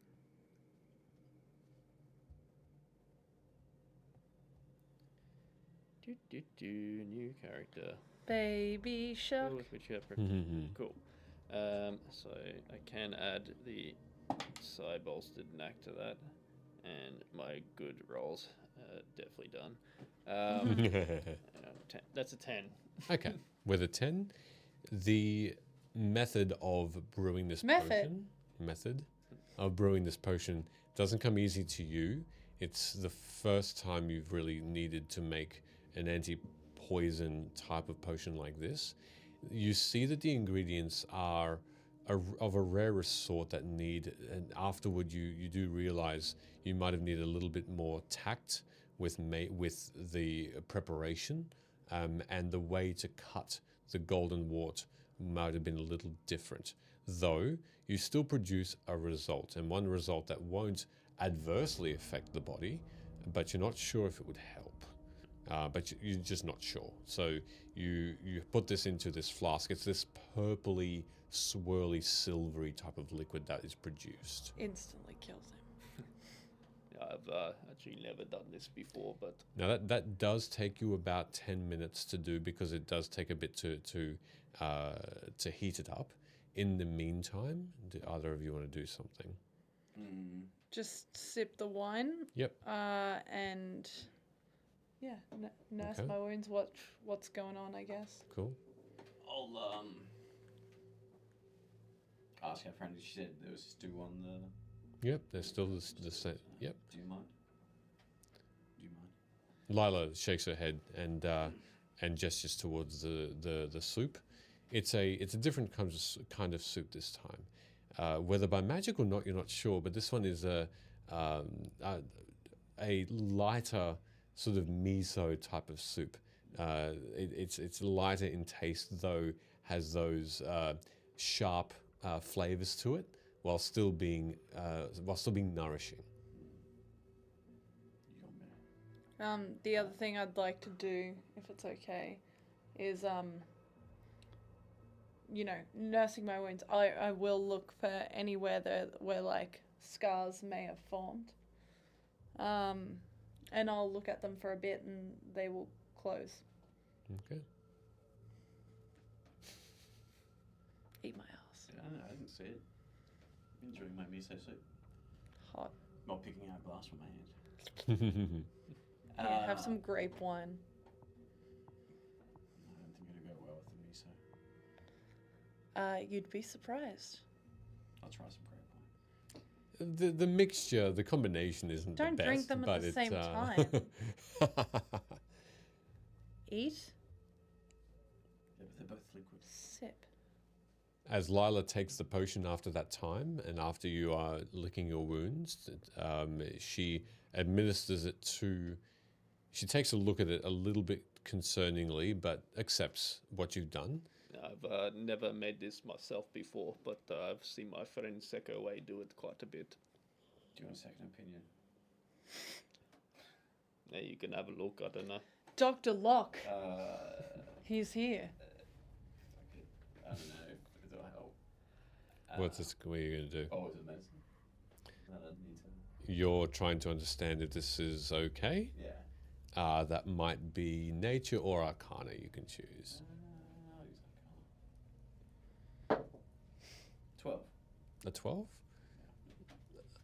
Because you're not overly familiar with potion making, but you've studied and read a lot about herbs and their uses, the combination of this golden walk, kiwi root, and Dion light plant is normally used for anti-poison. You're aware of that.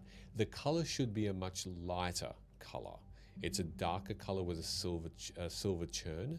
So you know that it's not going to cause any more harm, but it's probably not as potent as it could be to be anti-poison. I mean, I didn't know what's wrong with it to begin with, so. Whatever. Lila did verbally say it could be like a poison of some kind, and with your understanding of what's in that purplish vein, that sort of greenish vein, you understand it could still be poison. Yes. So as she administers this into his mouth, he sips it and swallows it, and she eventually pours the rest in.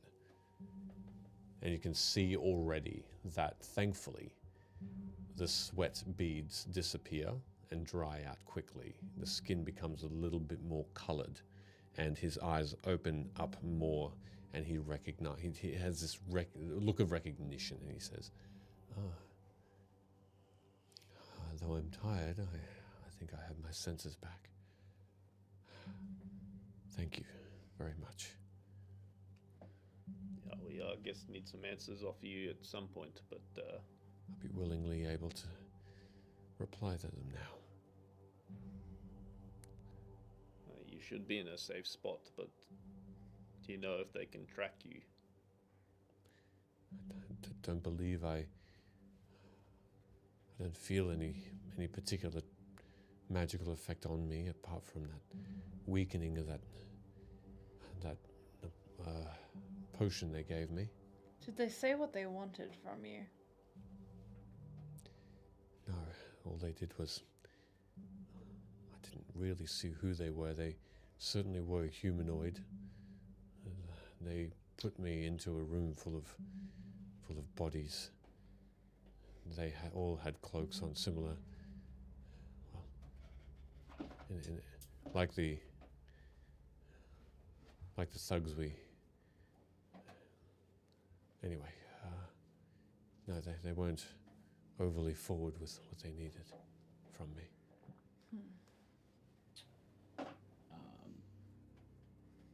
As all this is happening, I would have brought out my own personal book, Mm-hmm. and I'm just, with the whatever free time I've got while this conversation's going on, I'm going to start trying to draw up that symbol that I saw on the wall. It's an easy thing. How descriptive, how precise are you trying to be? I think this just happened recently. I'd probably try and get a rough copy down. I can fix it as I go along. For the purposes of this, by the time you're done with this conversation, you would have a very good understanding of what you have in front of you. Is very similar. Yeah. To the point where looking at it still has that feeling in the back of your throat of a bit of a nausea. Yeah. Okay. I won't show it to Okay. our friend just yet. Yep. I'll let him get a bit better. Yep. Lila says, I think you need to rest, and perhaps if you did sleep overnight, I would imagine you would get a little better, a little bit more focused of mind. Perhaps then he can tell us more. Do we go then? I think so. Would you be okay to look after him while we venture forth? I'll be here. You're okay with what we're doing here, yeah? I don't think. I think for the greater good, we don't have a choice. In the meantime, if you could confirm that Locke will get his reward as discussed with the 12, that would be ideal. I'll see if they can. They have a reply for me. Great. Yes. Shall we? I guess now as good a time as any. Yeah, maybe Ivor's feeling good enough to come with us now. Yes. Fuck you. Could have used you before. Yeah, maybe you passed on the squirts to him because he's kind of been ducking off and not doing anything. The soup. Oh no, what if he was still in the building? Hey Sheldon, roll a new character. Let's go. You're sure you can keep him safe? I have guards and wards on the walls here. No one can enter without me knowing, and that is what I'm concerned of. The sound of that bell did tell me that a similar spell was in effect in that room somehow. But do you think there's plenty of farmhouses out there? Do you think they're all similar? in what way? That there may be one of those crypts underneath there as well. I shudder at the thought of there being more than one in Veykar, a small town like this, but with the bodies that were in there, I would doubt it. Surely we would have heard by now that many people being missing. Oh yeah, that was a concern. There's quite a large number of people in there. House Jurasco, I saw. But they haven't said anything about the members of their house being missing. I don't know whether they just didn't want to have a cause for alarm, but it is of a concern. It would explain their increased guard presence. Well, the increased guard presence was because of the attack on the Stone Guard Inn. Yes, but that and potentially pressure from within their own guild would explain going to 5 guards all of a Perhaps. sudden. Do you think we should tell the other houses? I think we should go and help Geralt's daughter before we do anything else. Because if that alarm went off and they've already been notified, then she's probably already dead. Could be possible. Alright. I guess lead the way then. Yeah, I guess, I don't know if Ivor wants to try his luck with that old man again. Well, if you want me to. Well, I guess we'll suss it out when we get there. If there's fire burning, we probably don't need to mine through the wall. Okay, great. Not quite an hour had passed, only about maybe half that. By the time from when you entered back from the warehouse to now leaving, with the potion being made and the wounds being looked at and the carving or the at least drawing of a depiction of that rune being done, about half an hour has passed. No short rest was had if a rush is to be performed, and you race out of the home, colder for it, as the chill of a still wind causes you all to shudder as you put your cloaks over your persons a bit tighter. You see the thinning of guards at this later hour. You see less people, if at all, any in the streets. Most of them are going to be asleep by now. And you trudge in the snow, white, and the only thing reflecting now a less cloudy sky. You see stars now peeking through, the moon rushing past and lighting up the area more and more as the clouds start to disperse and that chill simply becomes one of the night. As you make your way back slowly, with purpose, however, towards the home of Captain Gerald, it takes you about 10 minutes to reach it. You see before you a similar scene where you see the home and then opposite that a market, a two-storage shop, as it were. And you see the home of the elderly dwarf beside, the door shut there, everything's shut around you. Though you don't notice anymore the people that seemingly were watching that home beforehand. In fact, this area seems quite abandoned.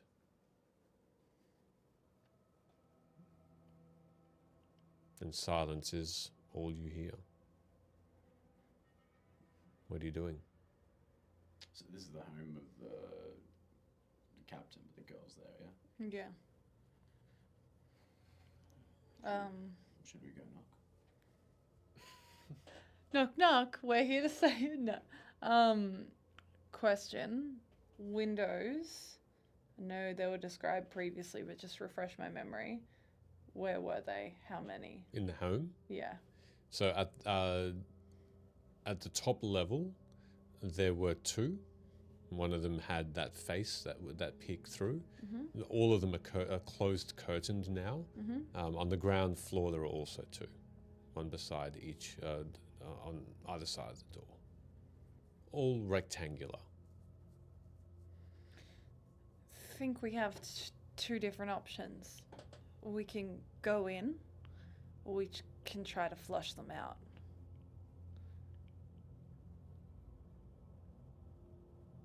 That's the other option is that we can, I hate to bring up fire again, but we can do something of the sort to attempt to get them all out rather than going in. Could we not get some of the guards that the captain trusts? I don't think he knows who to trust. It's the biggest issue. He didn't even like the thought of us suggesting we were going to be here, so I think this is either a sneak in and grab her situation or a get them out. That sounds like a job for you two. You've got magics, you can do things. Not now. Yeah, but you've got a pretty nasty looking warhammer as well. Well, Can you hit things with that? I still can do that, yeah. Yeah. Then you can do something. It's not the stealthiest way of support, No, but it's a good backup. particularly in our look at the house. Is this a big house or is it just a standard? 2-story, bit taller than a bit taller for each level than usual. Yeah. It's a little bit better for wear than others. It's a bit more stately, if you will. So it's a bit more well kept. More furnishings from the inside. Make a perception check.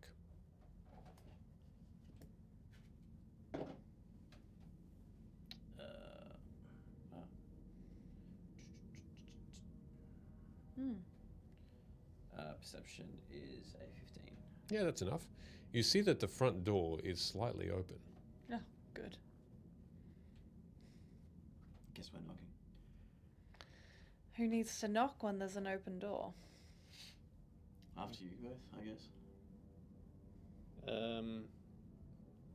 Having a good look at the house previously, or now, the roof, what's the situation there? Is it like shingled roof, or is there like a attic window, or? No attic window there. No, it's closed in, and it's tiled, and it's on a triangular angle.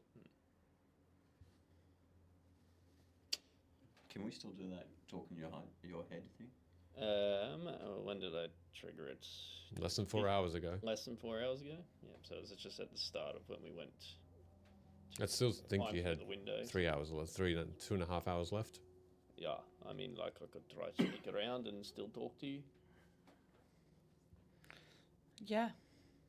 You could do that. Do a quick survey of the house. Otherwise, yeah, I'll just walk in through the front door. Hope for the best. I'm out of ideas. I don't see the people looking out at the moment, but maybe I could try sneak in the back. Yeah. Let you know if I see anything. If you sneak in the back, I go in the front. You come with one of us. Ivor can go with whoever you don't go with. Split up in pairs. Meet in the middle. Yeah, I'll start. If I see anything, I'll let you know. Great. And I guess if I haven't noticed anyone looking out, from memory, there was like a back alleyway. I'll see if there's a rear entrance or a window or something like that. I could. There's a slightly open window on the second level. You feel like it's climbable because the stonework that makes up the home is not smooth. There's bits that jut out, which almost invite someone to climb up it. I guess if that's the best point of egress I could see, yeah, I guess I'll attempt to climb up quietly towards the window. Okay, so make a stealth check in the meantime. I'm going to approach the door. Yep. And just start by peeking in through Okay, it. and you are? I'll just stay a couple of feet behind. Okay. But Kalani. following Kalani in? Yeah. Okay. You can go through the front You can door. watch my back. Yeah. 18. All right. As you climb up silently this wall on the side of the home towards the open window, and you sneak in the front. I'm not going in yet. I'm Yep, just looking through. Okay. Make a perception check as you look through. I would try to look through the window if it's doable before just climbing straight in. Okay. That's a 17. All right. As you look in, you see to the right a staircase that leads up to the second level. You see there's a front room, almost like a sitting room, with a couple of lounges, a couple of chairs, desks, a very nice marble table, a writing desk, and then another room beyond that's past a closed door, and that's it. Looking up into this first room that you see, you look in and you notice there's it's almost like a master bedroom, but it looks empty.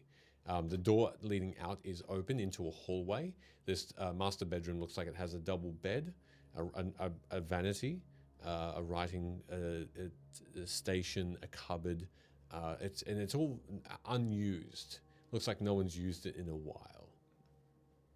I relay that to them as I climb in the window. Okay. I would relay to him what I'd seen as well. And then I would turn to Locke and say, I think we're clear to maybe sneak in. And I'll sneak in off to the right towards the staircase. Make stealth checks. I'll walk silently. I'm not very sneaky. Are you wearing heavy armor? I actually don't. I think his class is medium. Cool. Just make a normal stealth roll. Breastplate. It will say if you have Next to disadvantage. your stealth, it'll have a disadvantage thing if you have it. I calculated with it. I got it. It's not got it. Do you want me to make another one, or is that 18 No, that's fine. still? Yeah, I got an 18 as well. All right. Kailani? 15. 15. Turns out I'm a bit stealthier. You all... what are you doing, sorry? Well, so if I climbed in the window, Yep. and next point would be that open door, Okay. and see if there's anything. Pop my head out. All right. So you're going into the hallway bay, or just looking into the hallway. Yeah, nothing's piqued my interest in the room. So As you and you're both going up the stairs. Yeah, attempting to begin going up the So stairs. you start climbing the stairs. Slowly. Yep. As you slowly make your way up, you don't see anything else untoward. You do see light now from a torch that's within the hallway. That as you walk up the stairs, as you walk up, it's to your right, this same hallway that you're guessing is the same one that you're looking through now, but you're looking at it halfway down. And you see that there's a landing above the stairway, looking down into the front door. As you move up into looking through, you see this first, Rin, and then you two see that light as well, being lit in your presence. As you take a look in, you see a figure walking slowly towards you. And this figure is Captain Gerald. And he is holding in two arms a figure wrapped under a blanket. What are you doing? How dead is dead? Just to clarify, he's walking towards Rin. Yes. Is his back to me? As you go, Is it door stairs or is it stairs door? as you look up, and so you're walking up these stairs. To your right is the entrance to this hallway. Yeah. So as you go to your right and you look down, he's coming towards you from there, and And Rin where's is then behind you. He's carrying a light. What's what, a candle?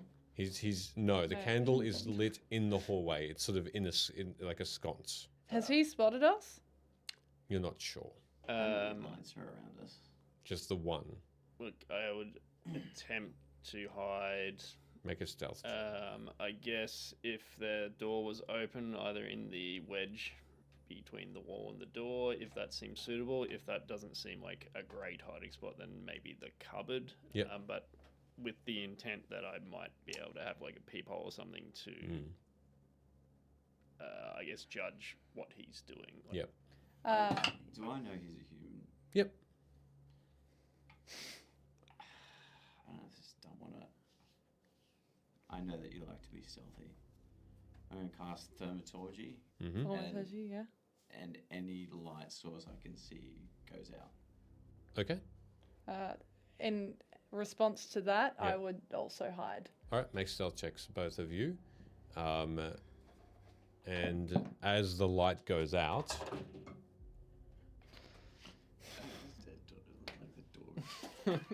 what did you both get? Oh, you want me to roll stuff as well? Yeah. Alright. I got a 9. I got a 25. Okay. Do you have advantage at this dark? Yes, actually, because he's human. Slay! Let's see if I can better 25 then. I did not. 16. 14. Okay. With the rush of the light going out, you, Locke and Kailani, you shuffle back as quietly as you can, but there is a creak on the stair that you didn't step on before. And you hear Captain Gerald just with this deep voice calmly say, "Who's there? Show yourself."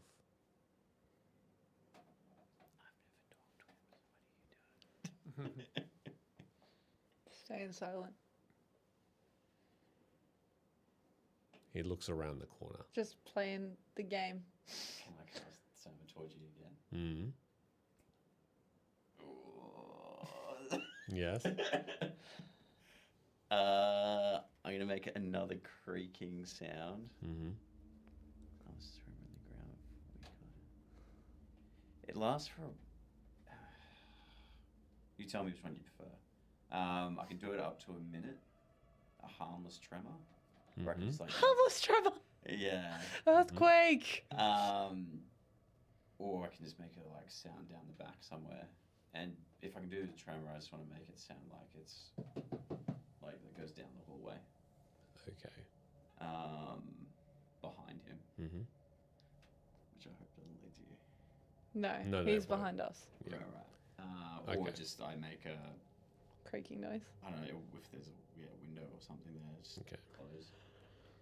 Well, what out of those three, which one would you like to do? Let's do the steps if that's possible. Okay. So the tremor occurs behind him. Is it somewhere that you have to see? He can actually have all three. Oh, good. Okay. It just says within range. A manifest Perfect. mirror. Not Cute. something that I we can see. wonder. It Okay. doesn't say what I. Yeah. What's the bottom one say? We love You that. can do up to 3 times Yeah, per cool. minute. So Yeah. 3 of those effects. Do you want to have all three or just the one? Let's Okay. make it creative and make this footsteps go down the back and Yep. then a window close. All right. La la la la la la. Slowly but Lights come back on. slowly, slowly but surely, his footsteps fade to the other side of his home, and you don't hear him anymore as he investigates those sounds. You're hiding in a cupboard. Well, if behind the door was suitable That enough, was I was suitable. trying Trevor to. the tremor. The point was to have like a little, I guess, gap. You can still to see him, yes. Try and monitor what he's doing. Well, he's moving away from you now, and we're all behind the door. I don't know. Are we here to torment this dude or to? Well, who knows who this guy is? Could be a fucking. I don't know. I've got dark vision. If I hear, if I hear him start going backwards, can I peek around the corner? Yep. And does it look like he's? If there's a white sheet on him, I'm assuming that's a loved one. That's a dead. He seems to be carrying a body. A body. You can't see the actual body. Or No, it's draped over with a brown sheet. a brown sheet. Is there blood or anything that I can see on it? Make a perception check. While he's doing that, the room that we saw her banging on the window from, where would I assume that is in relation to where I The am? other side of the stair, Towards where he's going, or directly across from me? directly across. I'm gonna go straight across into that room. Okay. So you are stealthily going over there. Yeah, while Okay. he's distracted. Yep. Okay. 8, 4. 4. Perception. Yeah. Okay. You don't Sorry, notice. 7. Yeah. You don't notice anything on the ground or In your like- head, I'm going in. As you look through this door into this other room, you notice that on the ground immediately in front of you in the middle of the room, there is a large pile of blood Oh, starting to congeal. cool. Cool. There is a ton of blood in here. A lot. I think she might be dead. And as though you were heard, a voice rings out from the back of the home. My daughter is dead. I don't know who you are, and I don't care anymore. You hear me? I don't care. Shit. Come out and just let me meet my own doom.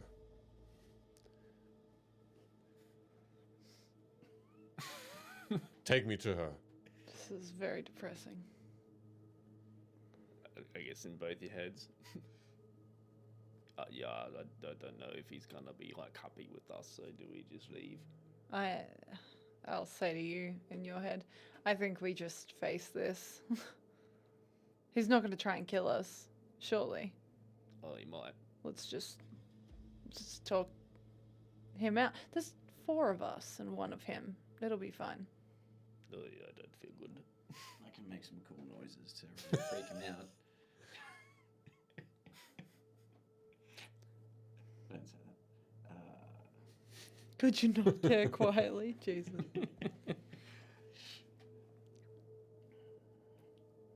The Silence is your Just hear that in my head. I'm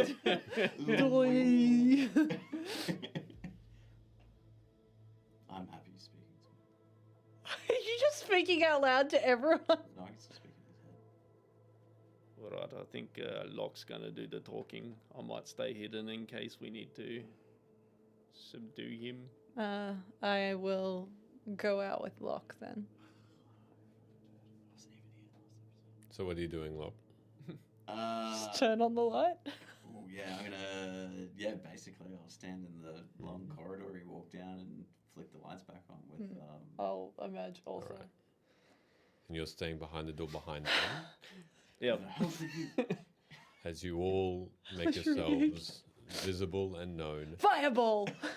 you hear the sounds of steps coming closer and closer, and you see Captain Gerald, his front and part of his face and neck covered in likely someone else's blood. And he makes himself visible at the other end of the hallway as you, Locke, and you, Kailani, are directly in front of him. It's like an old Western standoff. Yeah. He looks at you both with hooded eyes. One that you almost can't understand what he's thinking. And as you watch, we will leave it there for this evening. Boo. Sorry, I've already gone way over and I'm so sorry. My name's Michaela. I end the session at inconvenient times. It's an inconvenience. Hey, I hope everyone has enjoyed this longer session this evening. Oh, yeah. Thank you very much for your time, and I hope you enjoyed it. Thank you all for waiting another 22 minutes for me to finish up this. Well, I don't know about you. What? With that, we're going to end it there. Who are we raiding? Look, great question. Let me just bring up some amazing people that we can do. We can do this. We can do L&L. We can do this. We can do L&L. Let's do L&L. Okay. Raid time, everybody. Oh gosh. Everybody's raiding. Oh god. How do you spell it? Oh, no. L&L covers. Amazing. That's right. Hey, we're gonna. Oh, he's doing some Super Mario stuff. Hey, everybody, look out for L&L. He's doing some Super Mario. It looks like a lot of fun.